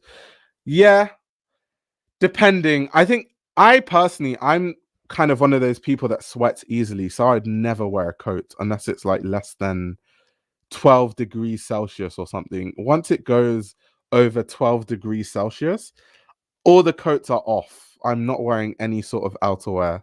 So for me personally, I wouldn't wear, jackets and coats in our summer, but some people do it. Some people, it seems like they don't sweat at all because I see people in the summer wearing long line trench coats, and I'm like, good lord, wearing 3 layers in 20-degree weather. I'm like, I would literally turn into a swimming pool. Unless a global cooling happens, it doesn't make sense. Unless it's an innovative material that cools you off. There was no mention of that, unfortunately, but it'll be good to kind of see what it is. And this is why because I've reached out to Burberry before to kind of like try to interview Daniel Lee. Lol, who am I? But this is why, because you have people like me that actually talk about the clothing in this way to an audience that actually cares about knowing these things, and they just don't want to do an interview with me, and then they'll rather do it with like a magazine where no one's going to read the article. I don't get it. It's so counterproductive, but that's the fashion industry we live in. That's the industry we're in right now. But yeah, that would have been good insight to know if I actually got to interview Daniel Lee, but unfortunately we've not been able to make that a reality. So we need to keep pestering the Burberry PR team until they make that a reality. Sweating for fashion. That's the new chic, sweating for fashion. And it's interesting, kind of like, once again, this focus on florals that we've seen throughout even the past two collections. Sorry, I said connections. Jeez, can't even speak anymore. Even down to like how they've done the jewelry and hardware is really interesting, kind of like having painted artwork on the pieces. That was really cool. Like British summer flowers all over. Oh, you're saying Burberry has a cool untapped position. I agree. I definitely agree to a sense. I'm working on designs for UV resistant coats that have air channels to keep you cool. That's interesting. That's really, really cool. That's really cool. I'm trying to remember who I know some designers have developed like a UV resistant garment. I think Anrilige, the Japanese brand, have done something like that. They've done all sorts of things. I remember Anrilige also made this jacket that repels phone signals. So when you wear this jacket, like if you put your phone in a pocket in this jacket that Anrilige made, you get no signal. So it's kind of like the idea behind it was kind of like this idea, when people say that, I just need to get away from technology and stuff. It's kind of like this idea that you just put your phone in this pocket and all the signals are blocked out and you can just relax and just be, you know, removed from the digital world that we live in. Jinya says, am I the only one who loves when these brands are on the decline because they become more affordable secondhand or otherwise? I guess so, but personally, like I said, with Burberry, I wouldn't want Burberry to be on the decline because I'm kind of rooting for Burberry to, make it. I just want to test this video. I want to see if I make the resolution lower, will it stop doing the stop motion? Just out of curiosity, I'm just really curious. If I make it 720p, will it stop? Okay, no, that doesn't work. It was worth a try. um Now we can kind of have a look on Vogue Runway, see kind of the looks closer. Really, really cool stuff, like I said. But this was where, personally, from a product perspective, I really started to enjoy what I was seeing from Burberry. The earlier looks with this like military inspired stuff. Here we can see, Louis Vuitton have the red bottoms. Burberry, we've got the Burberry blue bottoms. What do you guys know about the Burberry blue bottoms? Um, but this military inspired stuff, I definitely huge fan. I love the shape, I love the silhouette, I love the color. Really liked it. The footwear also was really nice. Also, what I will say, I don't know who's doing the styling for Burberry, but one of the issues I had with Riccardo Tisci at Burberry, I thought that the styling, it needed a lot of improvement and refinement. And I think with Daniel Lee, especially when you look at the lookbooks, I think that the styling is really, really good. I think they've definitely worked on that. I'm so glad I was streaming earlier today. I don't have to start cooking for a bit. We are having sea bass and veggies tonight. Ooh, that sounds nice. I don't eat fish, but I'm sure sea bass is nice. I've personally never liked fish since I was young. I just never really liked the taste of it. So I don't actually eat seafood at all, but I'm sure it tastes amazing. This is kind of what they're talking about, the details. Even here, they've got like a metal piece with, once again, the equestrian knight. You can't get away from the Burberry equestrian knight. No way.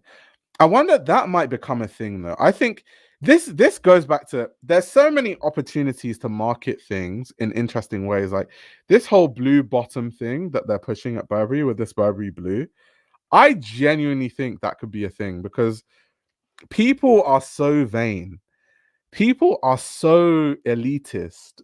It's the same way that people talk about Louboutins, like, yeah, but these bottoms are red though. Like these are red bottoms. These are red bottoms. I feel like they could get people to start feeling themselves because their bottoms are blue.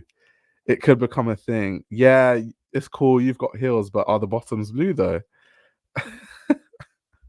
That could become like a whole thing. That would be funny. That would be hilarious, actually.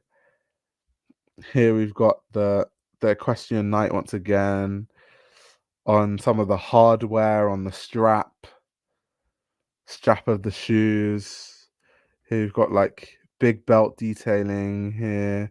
It's kind of like twisting the coat slightly, kind of having a very classic coat, but then changing small things. In this case, you're making the belt slightly bigger.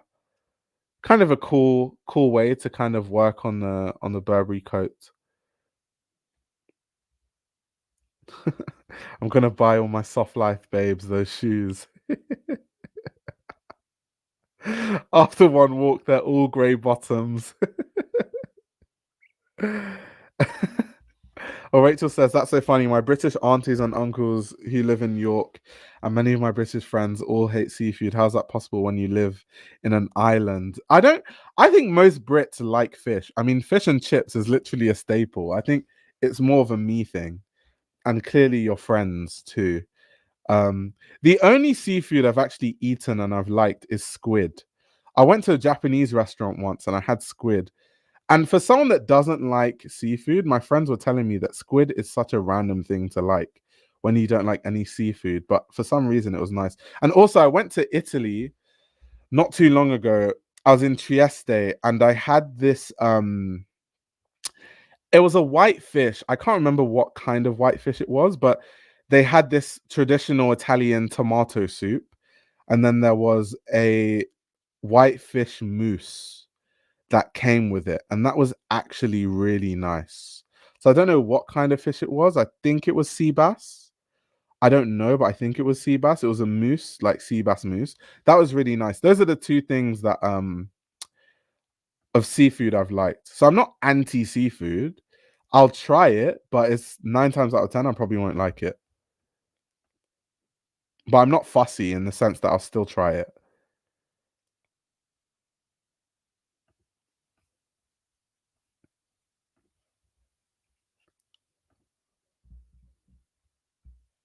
Padlock of love, love locks, but make it Burberry. Kind of like, what do you guys think about kind of all the shoes having these signifiers of being Burberry with this, EKD embossed onto the hardware straps on the footwear? Do you guys like it? Do you guys think it looks nice? What do you guys think? I'm curious. Let's make this a group review. What do you guys think about it?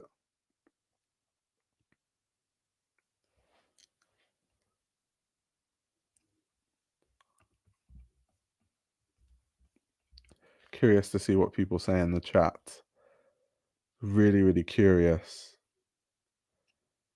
On men's shoes, fab. Um, these heels aren't bad, to be honest. Interesting. Intervane says, I'm sick of logos in general, don't love it. Interesting, interesting. Hmm.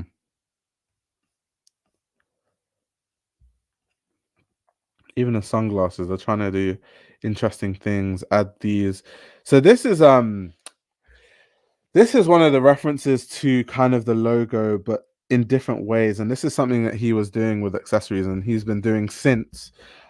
Obviously the shield coming from the EKD logo is something that he's been using as a motif for accessories. So here, kind of like as a fixture of, the on the sunglasses, you have these shields. That's also something that you see across different pieces of accessories across this collection and collections after. I've seen logos on shoes looking way worse.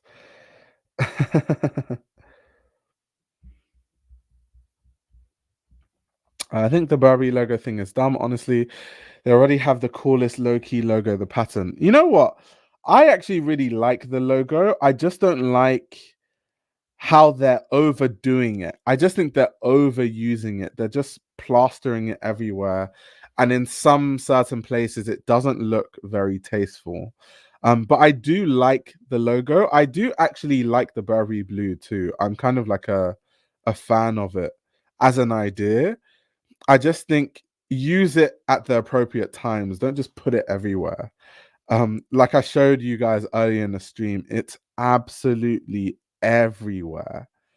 Like you can't even catch a break from that logo. It's just all over the place. So I think that's where it just becomes a bit too much, and they need to kind of rein it back a bit. Give us some breathing space and some breathing room with the logo. Of course, they're going to give us a belt with the. Of course, they're going to do that. Of course, they are.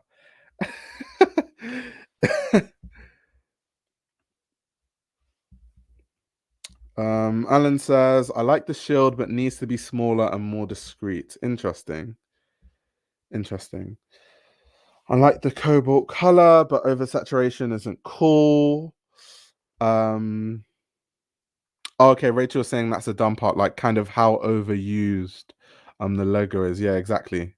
They're just overdoing it personally. But if they just kind of calmed it down a bit, they just chilled out for a sec, I think they'll be onto a winner there, to be honest. Why not just use the Burberry Blue to line their trench coats? Oh, Daniel is my brother. You're giving them some ideas. Don't give them too many ideas, otherwise you need to get paid. You need to get paid. Yeah, the belt does look a bit clunky, but I think that's obviously a deliberate thing.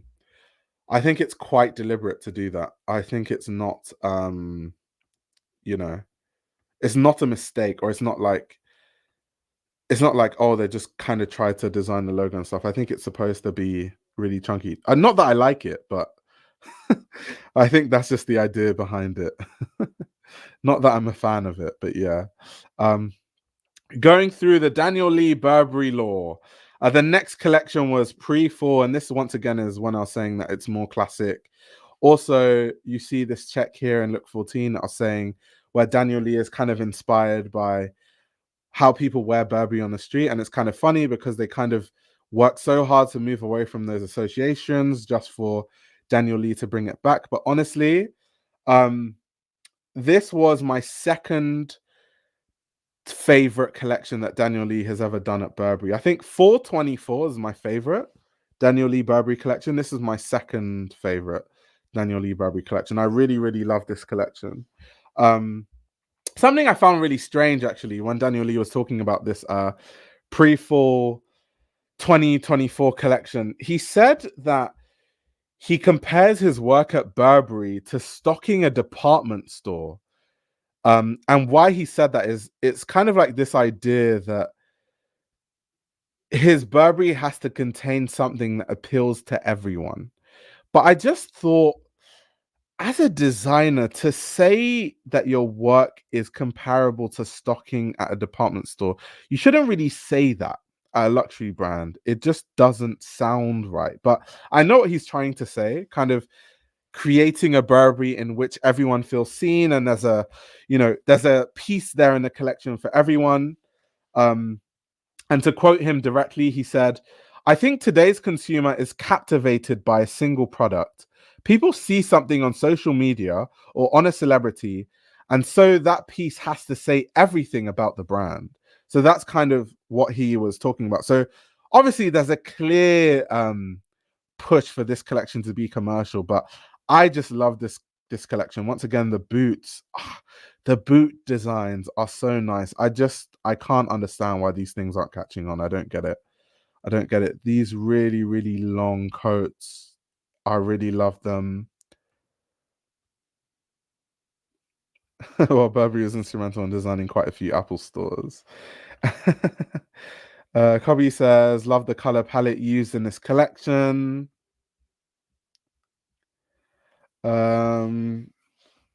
Perhaps use the sword and shield aspect more. Interesting. My husband is an IT guy and will give you some solution how not to have stuttering videos. I'll send them in an X message. Oh my god, thank you so much. I'll really appreciate that, honestly. That's so helpful. Thank you so much. That's so nice of you too. His scope is too wide and the consumer isn't refined enough. Are you talking about Daniel Lee and the Burberry consumer? Interesting.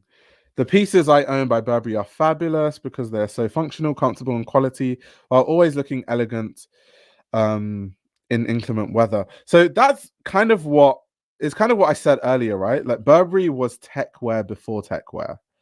So if anything, Burberry should, and I think honestly, let's have this conversation, right? I think that when it comes to the marketing of Burberry, because once again, this is one of my favorite collections by Daniel Lee at Burberry. It's so good to me. But beside the collection, as a wider conversation, they should be marketing the branding of, here we have like a shield clasp kind of thing going on there. That's cool. They should be marketing Burberry being a quality thing, because we're in a luxury environment now where every brand is cutting corners. The quality of a lot of luxury brands is atrocious. We're seeing these scandals coming out, whether it's Armani or it's Dior. And so I think a good way for Burberry to be able to differentiate themselves is actually to be marketing the fact that the functionality in quality, in lasting long, in protecting you from the elements of outdoors because of their quality and the fabrics that they're using. I don't know why that isn't more of a focus in the way that they're marketing Burberry. I just don't understand why they haven't focused on that more in their marketing. So if the Burberry team is watching, definitely a direction that Burberry could go in and definitely win. I think it's a very good way to position Burberry, to be honest.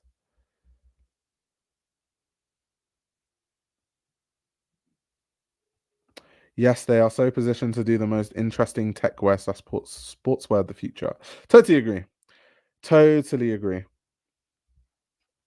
Get you a Burberry check. Hey, I keep telling brands, if you want me to be a consultant, I'm available. I have many ideas. And I'm Gen Z. These brands, they love like, let's bring a Gen Z voice on board. I'm that Gen Z voice, Burberry team.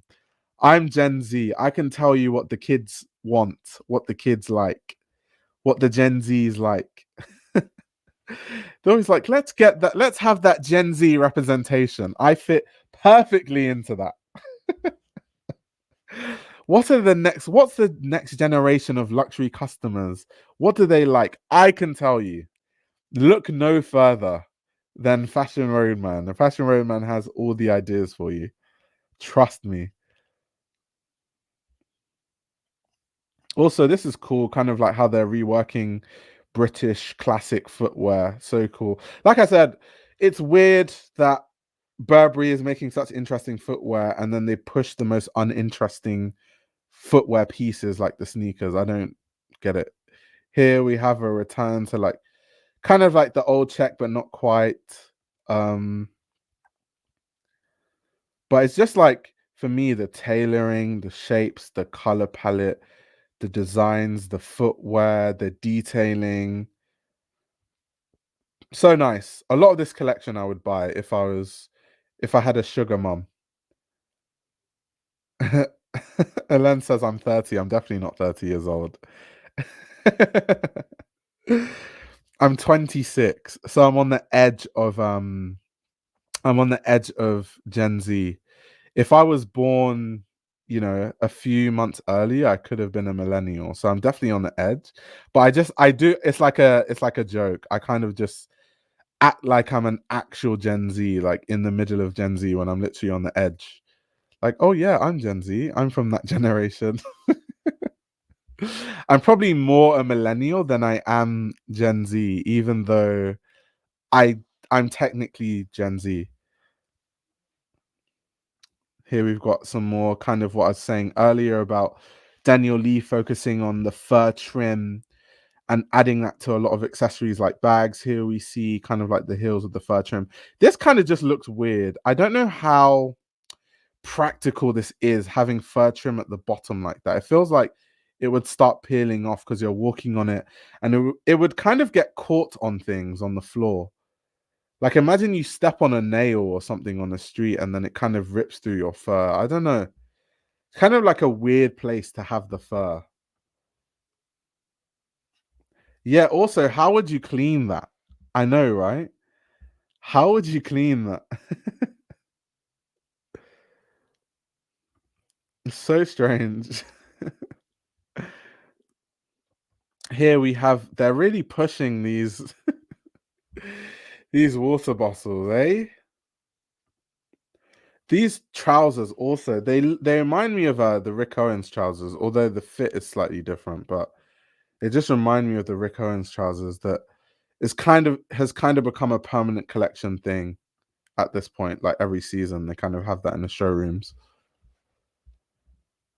Got some Burberry denim, some Burbs denim. We've got like a Burbs wannabe tabby, I guess, going on there. What do you guys think about the Burbs tabby? Here we've got the Burberry Ugg boots if you kind of want to buy UGG boots, but you want to spend $1,000 instead to kind of show that you're of upper society and you're richer than us plebs.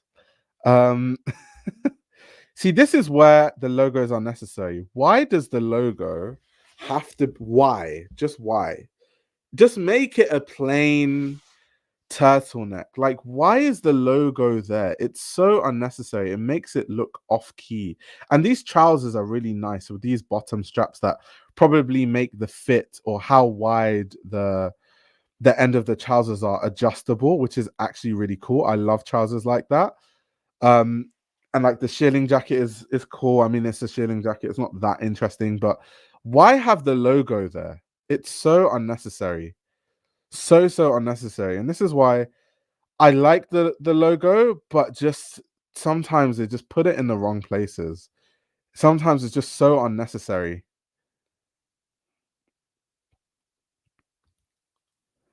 And kind of like I like kind of what he does with these prints and these checks where he kind of warps it a bit to make it kind of be weird looking. It's kind of interesting. But yeah, once again, really nice footwear. These kind of like loafer front heels. I don't know. And I'll say this is probably the 10th time I'm saying this in this today. Like, I don't know why they're not pushing this kind of footwear and they're pushing, the sneakers. I don't I don't I don't get it. I don't get it. I don't understand. I'm not in these brands' offices, but I personally don't get it. If I was there, these are the things I'd be pushing. These are the things that would be on influencers. These are the things that would be on celebrities. That's where the budget would be going on. Here we see some more of the fur trim bottom pieces here in these sort of like sandals. It's just so interesting having the fur trim on the floor. It's so weird, but in like an interesting way.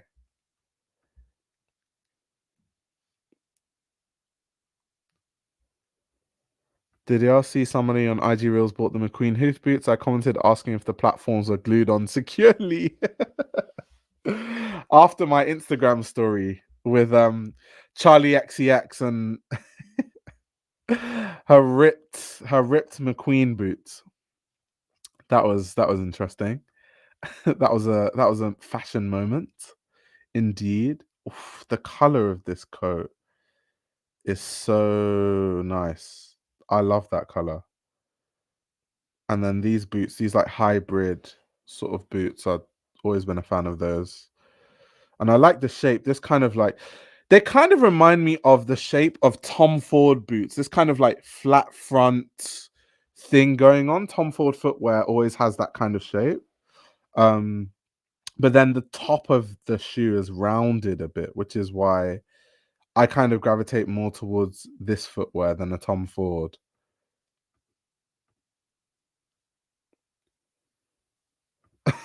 That fur trim is for a woman that moves from Uber to red carpet. You have to learn to fly with those ones if you don't want them dirty. Oh my god, you want you to clean the corners of your apartment.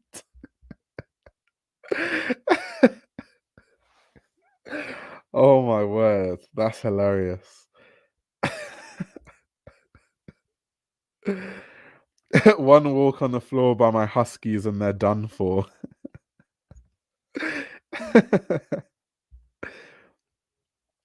But yeah, let me speed through because I think you guys get the sense. It was a very commercial collection, but I loved the collection from a product perspective. This is where their budget should be going. They should be putting influencers because I know Burberry sends out a lot of stuff to influencers. Even recently, as was it Haute Mode?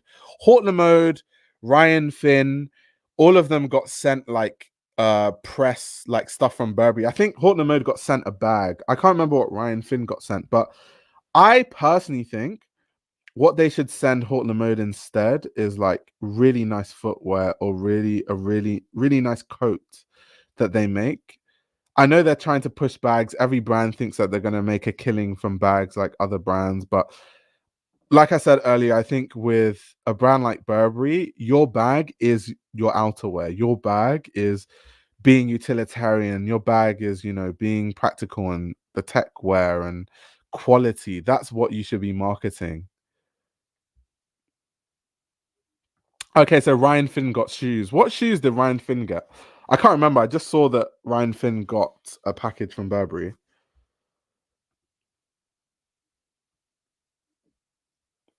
But yeah, I just think that outerwear is where it's at personally. Personally. It's just my personal opinion. They can take it on board or they can leave it. That's their prerogative. Someone said I'll take a trench coat. I'll definitely take a trench coat from Burberry. Jeez. Next, we're going to have a look at the last runaway show. Not the last collection. The last collection by Daniel Lee was Resort 2025, but this is the most recent runaway show. So now we're in present times of Burberry history. This is fall winter 2024. This was very coat and outerwear heavy, which I love because I think that that's Burberry's strong suit. You see a lot of like different types of jackets too. You see like the duffel coats, you see the fill jackets. How Daniel Lee describes it is kind of like bringing the outdoors indoors. Luke says, "Are we running through all their shows?" Yes, we are. We are. We are. We are. Today is Burberry Day. Today is definitely Burberry Day. So that was really cool.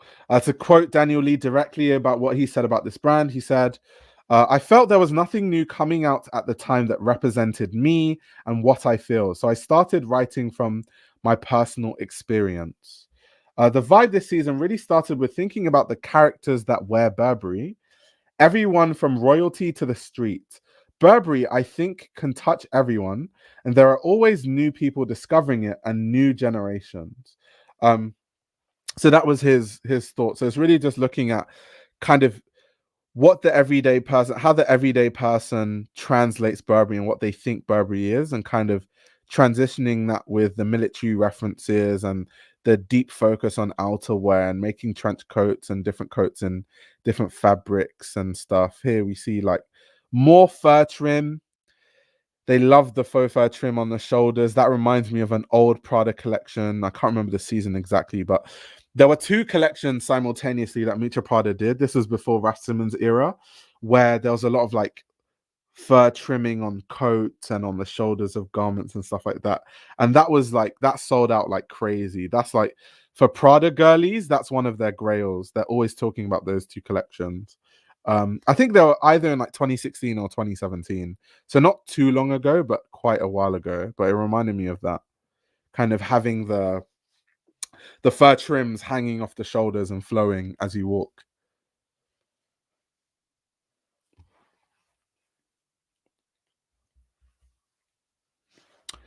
Kroll says, I like the looks, but it seems a little all over the place. I wish it had a more solid look throughout the collection. I do think that that's definitely, it's a good critique in terms of the fact that I think one thing that's kind of lacking with Daniel Lee's Burberry is there's no through line. So there's a through line in terms of I know that it's British inspired and I can see the references to the military and I can see the references where it comes like how he likes to use the fur trim lining. I can see it. I can see the old trench coats inspiration. I see that, but that the pieces are so vastly different. There's less of a through line versus when he was at Bottega, there was more of like a overall aesthetic that was easier to understand and easier to see. So it's more refined in that sense. But I think for me, I just like with this collection and the last collection I showed you, the product is so good. So even though there's less of like a very cohesive through line, when I look at the looks, when I look at the accessories, when I look at the details, when I look at the footwear, the boots, the heels, I thought that it was really, really good. So, but yeah, it would be good to see conceptually more of like a through line in terms of what we see on the runway from his collections.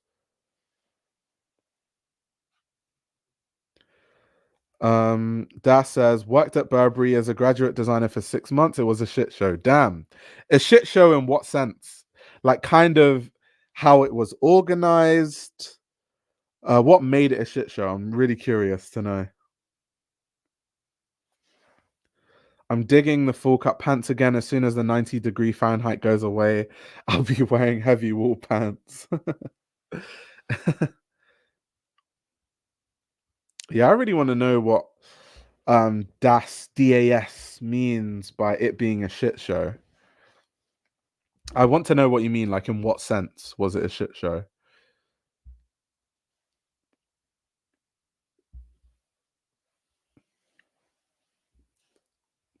And obviously they're really pushing this shoulder epaulets, which obviously is like a reference to old Burberry, the fact that Burberry was tasked with designing lightweight raincoats for soldiers, and that's why you had those like shoulder epaulets that kind of show where officers can kind of like display their rank. That's why they have those on the trench coats. But then Daniel Lee has kind of been using that as an element in not just the trench coat. So he's taken that and put that on knitwear. So you see those details on knitwear.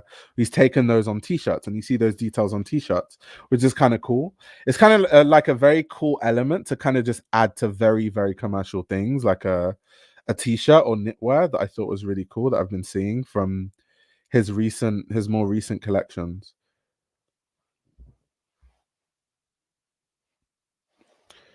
Alan says it is a very murky color palette consistently. Yeah, I think the color palettes do tend to be a bit random outside of like the black and the khaki greens that are obviously like the more military inspired looks.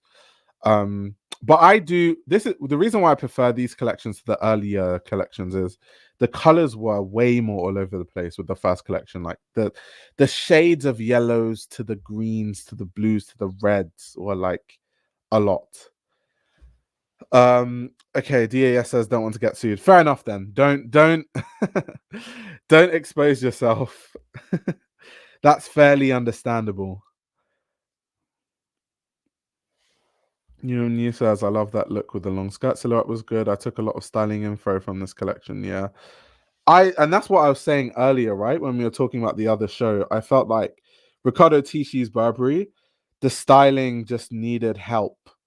And I don't know who's styling Naomi Campbell moment. I don't know who's styling Burberry under Daniel Lee, but whoever it is doing an amazing job. So if you're watching, well done. You're doing a good job. The styling is way better. Like so good.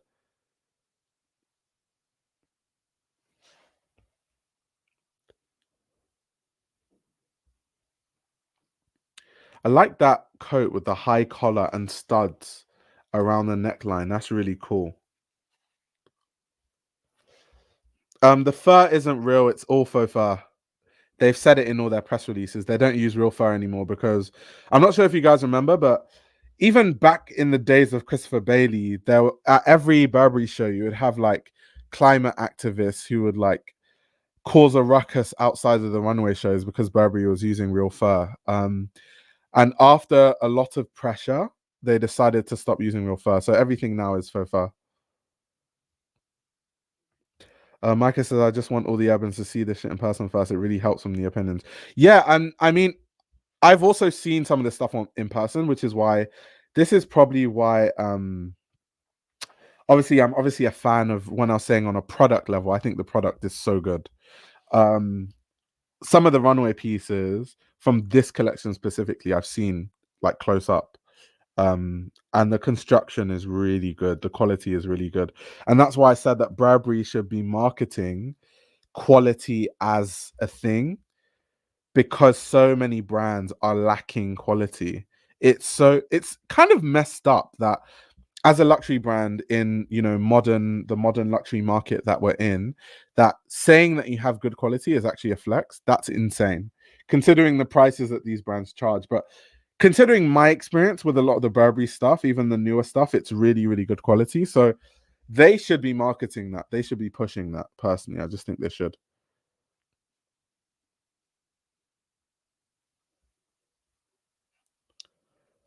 People are saying they don't like faux fur. Interesting. They should have that logo on a belt buckle. They did. I showed from a previous collection, they did have the logo on a belt buckle on a chunky belt. So yeah. They have done that. They've already done that. And I guess now the last show to talk about, we've kind of done this. This has been a Daniel Lee Burberry marathon. It's kind of fun to look through it. But before I talk about the Resort 25 collection, let's just look at the looks from this collection on Vogue Runway, because like I said, I did like the product in this collection. So it'll be good to just kind of see it close up before we go to the last collection. Little Vogue Runway moment. Micah, I really want to know, because I know Micah has some thoughts about Burberry. I said Burberry. Micah, can you spare us 10 minutes of your time in your barbecue to hop on and talk about Burberry and your experience with like going to the store and kind of what you think about what's in the stores in London and that sort of stuff? I'd love to know.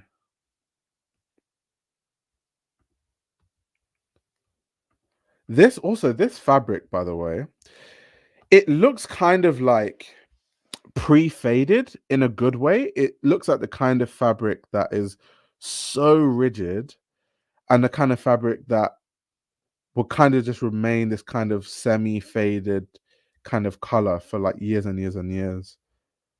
That's really cool, by the way.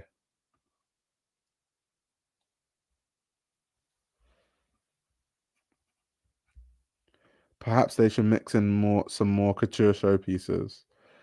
I guess so, but I don't think that's what Daniel Lee ever did. Like, Daniel Lee never did super avant-garde things, even at Bottega. It wasn't like avant-garde.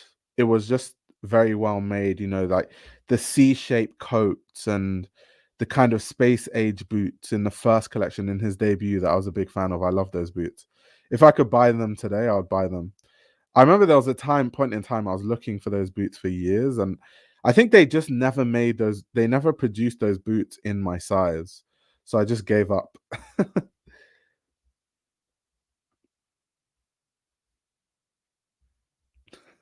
We pleaded for uploads, and he became a city boy.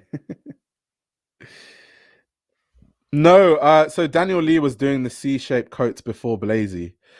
So what Blazy did was that, I guess it's kind of Blazy still, because Blazy was the designer working under Daniel Lee anyway. So technically it's kind of like both of their ideas. But before Blazy became creative director, they were still doing the C shape. It's just that Blazy, I can't remember what season it was, but Blazy had that show that actually specifically focused on the C shape, because even on Vogue Runway, they had the shots from the side angle, and on their Instagram they had the shots from the side angle, so it was clear that there was a deliberate push on specifically showing you the shape of the coat. But no, they had been doing it before then. They had that shape before then. But yeah, I think with Blazy, he kind of just wanted to specifically focus, even through the way that they were shooting it and marketing it and presenting it on social media. They just wanted to focus on it.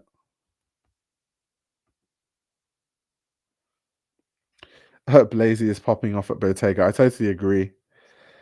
Blazy is such a dope surname. I know, right? It's so cool. Blazy, Matteo Blazy.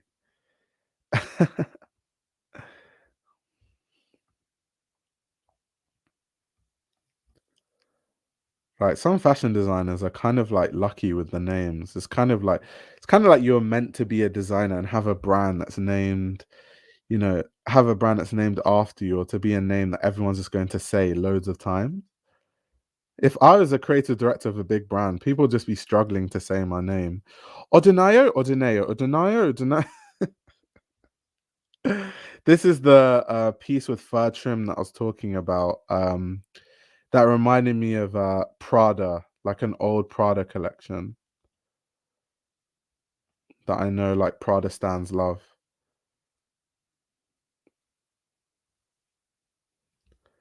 It's Matteo Blazy, Yves Saint Laurent. Like, come on.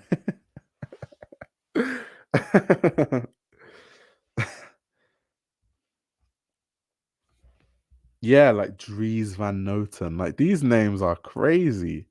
Dries Van Noten. What? That name is wavy. Dries Van Noten. Like Margella. What? That's wavy. My name could not be. It's not even because there's anything wrong with my name. My name is just Nigerian, but like the problem is that people just struggle to pronounce my name. And I feel like if you struggle to pronounce a name, if people are struggling to pronounce a name, it's hard for it to become a thing in the zeitgeist. If I made a luxury brand, I'd have to shorten my name to Ayo, and then it'll be Ayo Ojo, and that would be easier for people to say. It definitely wouldn't be my full name. That would be a disaster waiting to happen. Anzime Meister. I know, right? Crazy name. Crazy Anzime Meister. People mispronounce Versace all the time.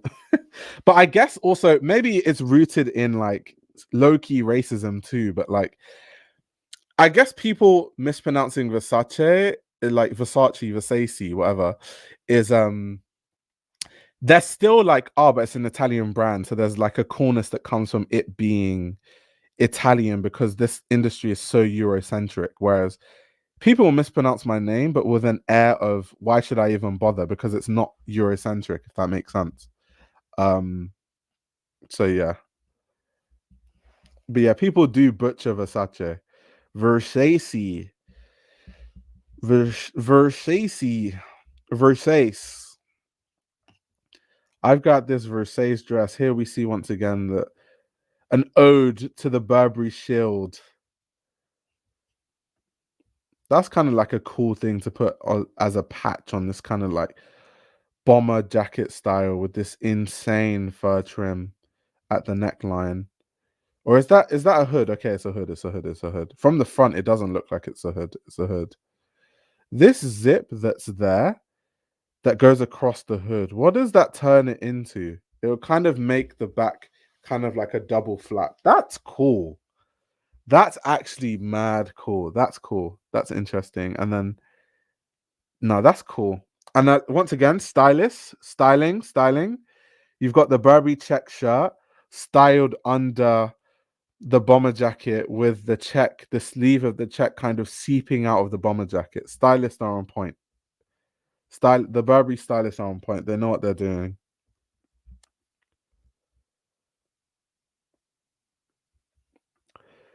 Right. Well, a lot of rappers call it Versace, and then people thought it was called that. Rappers have a lot of impact on how brands are called by the general public. That's definitely true. That's definitely true.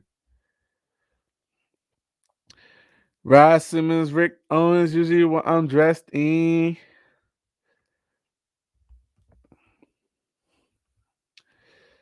The Andrew Mullen Mister. I adore her Dior. Military inspirations.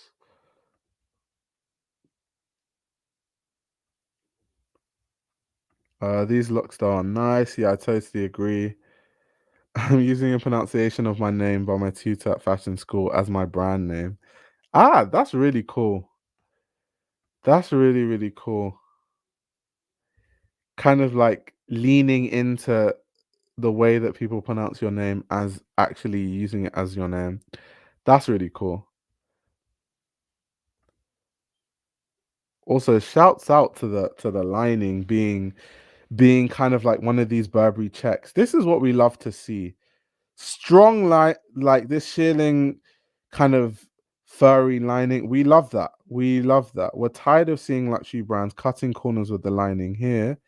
This is where we're seeing attention to detail that Daniel Lee is talking about. And I'm definitely here for it. Rachel says good linings. It's so insane though that we celebrate good lining. Like, has the fashion industry fallen this far that for luxury brands that charge $3,000 for a coat, we're actually praising the fact that they have good lining? Like, how fashion has fallen. How luxury has fallen. A lovely little pinstripe boxy moment with leather gloves. Yeah, lining is really important, which is why I find it strange that, brands cut corners. Lining is such extra work, but you can't be charging crazy prices and not have good lining.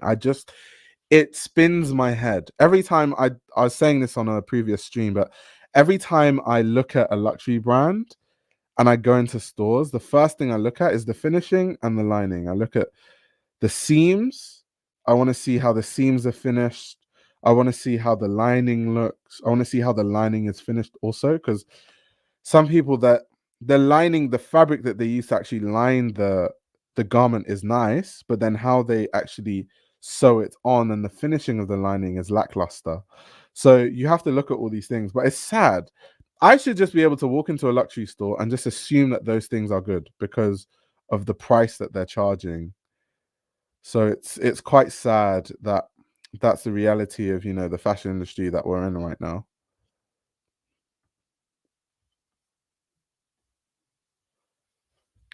The only coat I have with 100% silk lining is a Burberry one, actually. Yeah, and that goes back to me saying that Burberry quality is good and why they should market that. They should.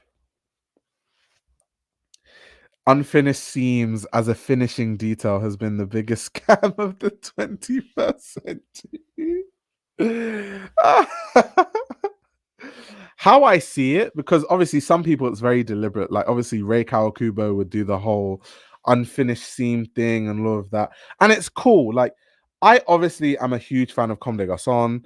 I think Ray is one of the greatest designers of our time. I just think that when designers do the whole unfinished seam thing, I'm like, that's cool conceptually, but I'm never going to buy that though, because I don't want to buy a garment that is kind of disintegrating as I wear it. So it's cool conceptually, and obviously I understand it. I understand the concept of it, but would I use my hard-earned money to buy something where the designer was like, yeah, it's kind of like inspired by, just the imperfections in life, and that's why the seams are unfinished. It's supposed to be, the rawness of day-to-day life. It's like, that's good for you, but that is definitely not where my money would be going.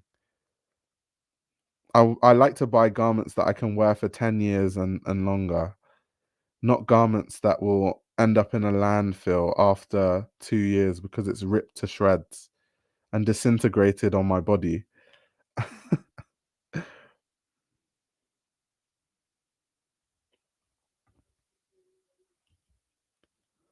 yeah, anyway, like I said, this is one of my favorite. This and the collection before, my favorite Daniel Lee Burberry collection so far. Long may it continue, but like I said, I just think that the Burberry team aren't helping. I think he's doing his job well. I just think like Daniel Lee is, but I think the Burberry would team with their decisions, with their strategies, with the marketing. I just think everything is off key. And the one person, well, the two people that are actually doing what they're doing are the designers. The footwear designers are doing a great job. Daniel Lee's doing a great job. The stylists are doing a great job. But marketing department, nah. CEOs and the business people, hell no. And so, yeah, this is the most recent collection from Daniel Lee. This is Resort 2025, Burberry. It's kind of like more of the same, kind of like commercial. We see the checks kind of in different colors. We see the other British motifs across the collection. We see, the it's interesting, kind of like the celebration ribbon as a motif on the garment. We see the beige, the Burberry beige. We see all of it. We see the bags that they're trying to push. We see that Daniel Lee loves like a front zipper on his trousers at Burberry. The high neck collars that he's been doing on a lot of the coats at Burberry. So yeah, you kind of, once you've gone through all the collections, you do kind of start to see like a similarity in um kind of the silhouettes and what they're trying to push.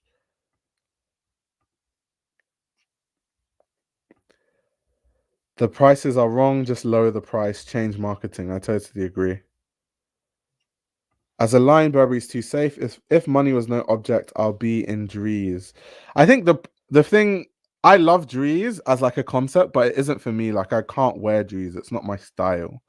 But I understand why you would say that though. I definitely like things that are a bit more classic, which is why I'd lean more towards like what Daniel Lee is doing at Burberry or like Bottega. Like if I had loads of money, I'll probably wear Burberry and Bottega a lot and Prada. That's if I'm buying luxury brands, which I probably won't unless the quality is like good enough. Or I'll find like smaller brands that kind of have a similar aesthetic.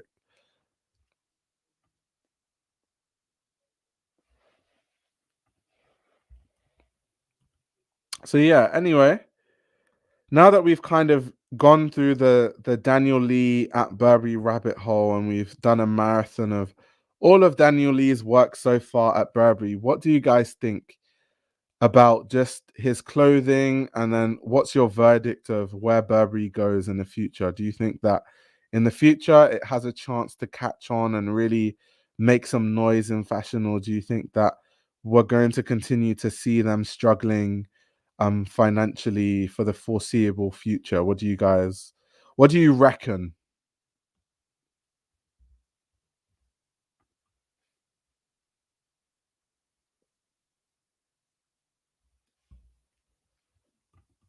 Let me see what guys are saying in the chat. I'm kind of away from the chat because I'm scrolling through these Vogue Runway looks. Let's see what people say. Um, trying to please everyone is never a good sign. That's definitely true. Rachel says I'm hopeful for the future of Burberry. Me too. Um, yeah, like some designers' output has been entertaining, but the influence they've had on the rest of the industry trying to copy hasn't always been beneficial. Um, I think he's doing a good job, but just the market is oversaturated and it's not standing out enough. He is doing too much too quick, and the business behind the scenes being so disoriented sets him up for failure because the clothes are good, but you can see he is almost playing marketer and designer. It's in the uncanny valley between classical suiting and fashion. Don't know, it depends on the economy. Wasn't there an article saying people are going to France and EU for luxury because of tax? That is true, actually. Because of all the taxes due to Brexit, it's cheaper now to buy your luxury in like EU countries. So that has definitely affected the British luxury market. But I guess that would just affect people buying Burberry in the UK. But that shouldn't really affect Burberry sales because the UK is so like I cannot overstate to you how irrelevant the UK market is for a brand. Like the UK is so tiny. Like if you look at any financial report, there's no major luxury brand that has the UK anywhere near any of the regions that they're making a lot of money from because the UK is just so small. So I don't think that should necessarily affect anything. Um because yeah, the UK is really, really irrelevant as a market for any brand.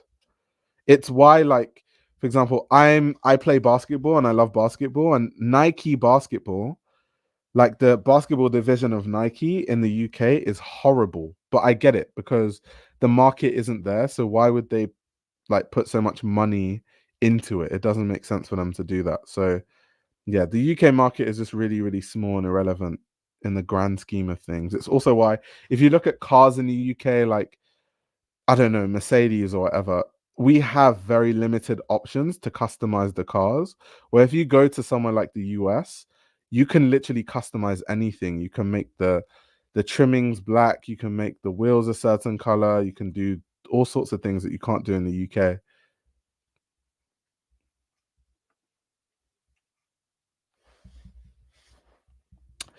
Interesting. I thought that London had a lot of international shoppers that spend dollars. So we do. Like you see people that come from like Saudi Arabia, especially that have the big dosh and splash, but it's still not, they spend loads of money, but it's not a lot of money in the grand scheme of things. So it's still a lot of money, but not in the grand scheme of things. People saying, yeah, you can customize Converse sneakers at their HQ.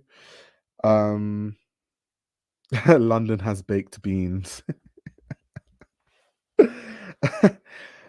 He's doing too much. The clothes are good and he's good at what he does, but it seems too inconsistent and overwhelming. Overwhelming in what sense?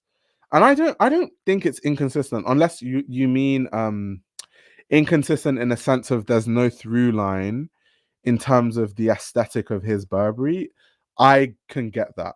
But inconsistent in terms of like the clothing, like it not being consistently good, I don't agree with that. I very much like what I see from Burberry on the runway.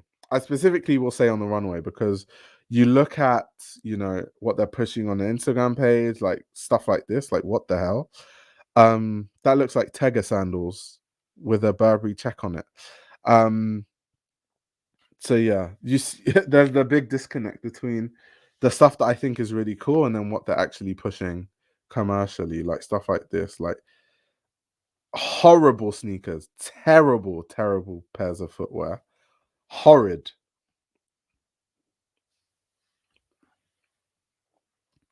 Burberry Blue Strawberry. That was the strawberry print from Spring Summer 24. It's also interesting how Burberry is very adamant on using British figures in their campaigns. So they have Michael Ward, who obviously is famous from Top Boy, as an ambassador. Here you've got Eberechi Eze, Premier League footballer. You've got Phil Foden in Burberry. They kind of have been very adamant on their faces, like using Skepta and Stormzy and like Lewis Hamilton. They're very, very deliberate on having British figures. Here you can see Kano wearing that jacket that I really don't like, the windbreaker with the equestrian knight thing on the logo, just kind of plastered on the side of the piece. Not the biggest fan. But yeah, it's interesting to see kind of who they've been picking as ambassadors and who they've been picking to represent the brand and promote the brand, and who is on the red carpet wearing Burberry. It's interesting. The shoes look like McQueen Johns. They should use the actors in Little Britain. Damn. Yeah, but no, but yeah, but no, but yeah, but no, but only Brits would know that reference. I don't know if footballers and sports people are the best ambassadors. I know, right? Because it goes back to the once again, they were trying to get away from the football associations, and they've gone full circle, and now we're back to where we started. Athletes do come with massive social media followers. That's true.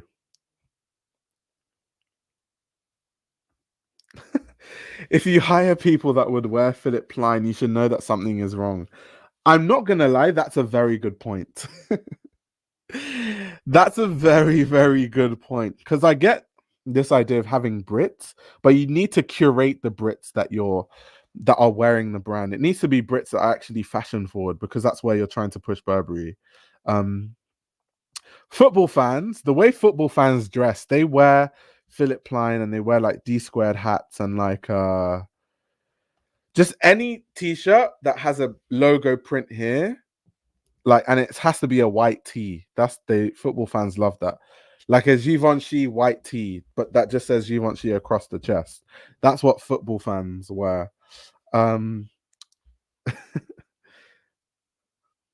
I do think football and sports are good ambassadors, big followings and huge recognition. Just usually creative people have no clue.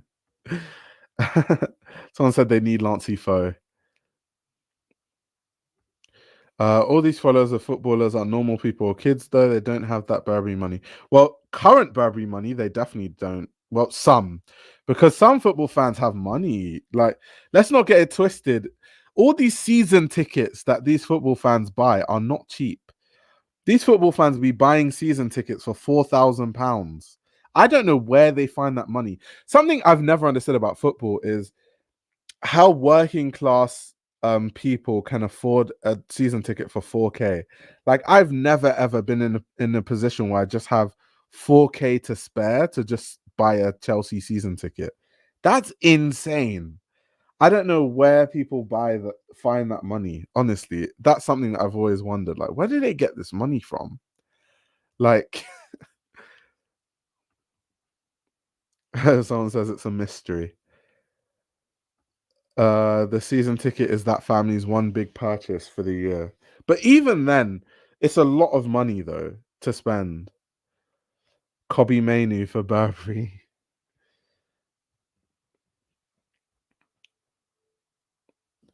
You are talking about only London season tickets, right? It's much cheaper elsewhere. Yeah, I'm talking about London season tickets because obviously the players like Eze, Crystal Palace, Phil Foden, Manchester City. I was more talking about like UK based teams because those are like the footballers that they're promoting. They do some favors for them tickets. There are plenty of UK actors who are nice looking and give off a vibe. Also, some at the height of their careers. Robert Pattinson, for one. That's a good point. I know for I know for basketball, season tickets can cost 25K a year. Yeah, but everything in America is stupidly expensive, though. Yeah, I don't know where anyone is finding 25K just to watch basketball. Like that makes absolutely no sense to me. Literally no sense.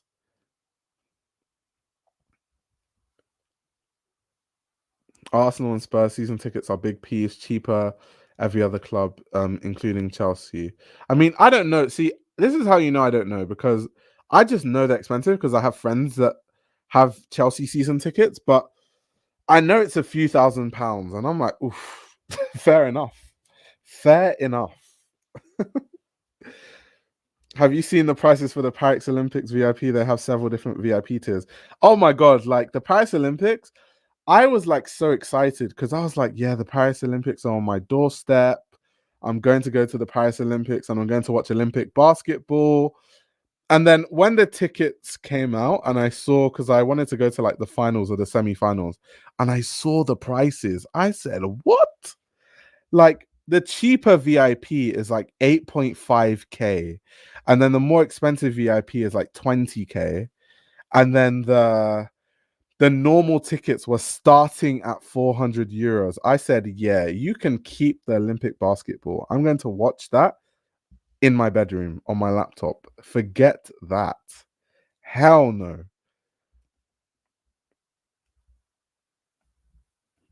No damn way. They said 20K for the top VIP and 8.5K for the lower tier. They must be crazy. They must have lost their minds. um, but anyway, so yeah, that's really the story of Burberry. It's really fun, kind of having a long stream, really breaking down everything that has been going on at Burberry, the financial difficulties, the Daniel Lee stuff.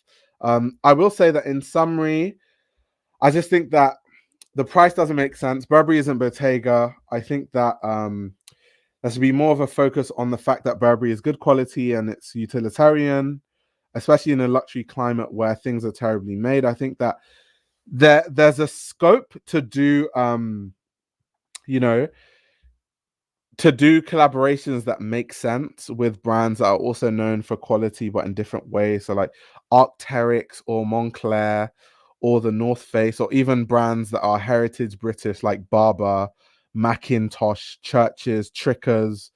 I think that would be like really cool. And even, because Daniel Lee was saying, oh, like with the vibe of some seasons, it's like thinking about the characters that wear Burberry, everyone from royalty to the street. So I think there's also scope to look at when you look at this idea of you know Burberry being associated with the greater outdoors and outerwear.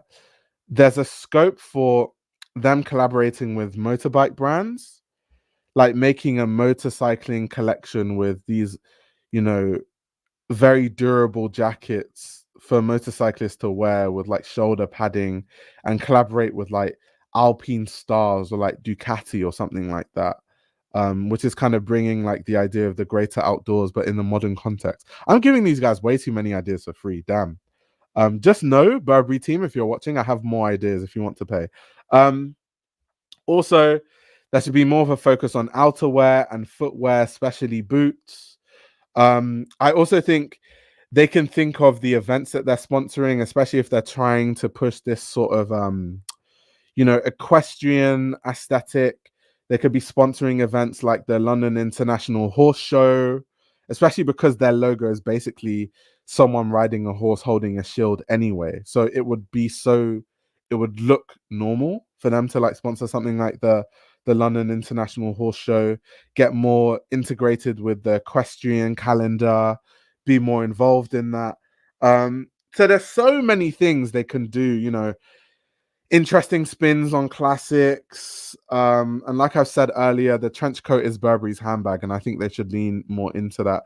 So in summary, I want Burberry to win because it's one of the biggest British brands right now. And just as a Brit, I just want to see them always thriving. So I hope that the change of CEO means that things are heading in the right direction. So yeah, thank you for coming to my fashion Burberry TED Talk. I hope you guys enjoyed, and I'll be back with another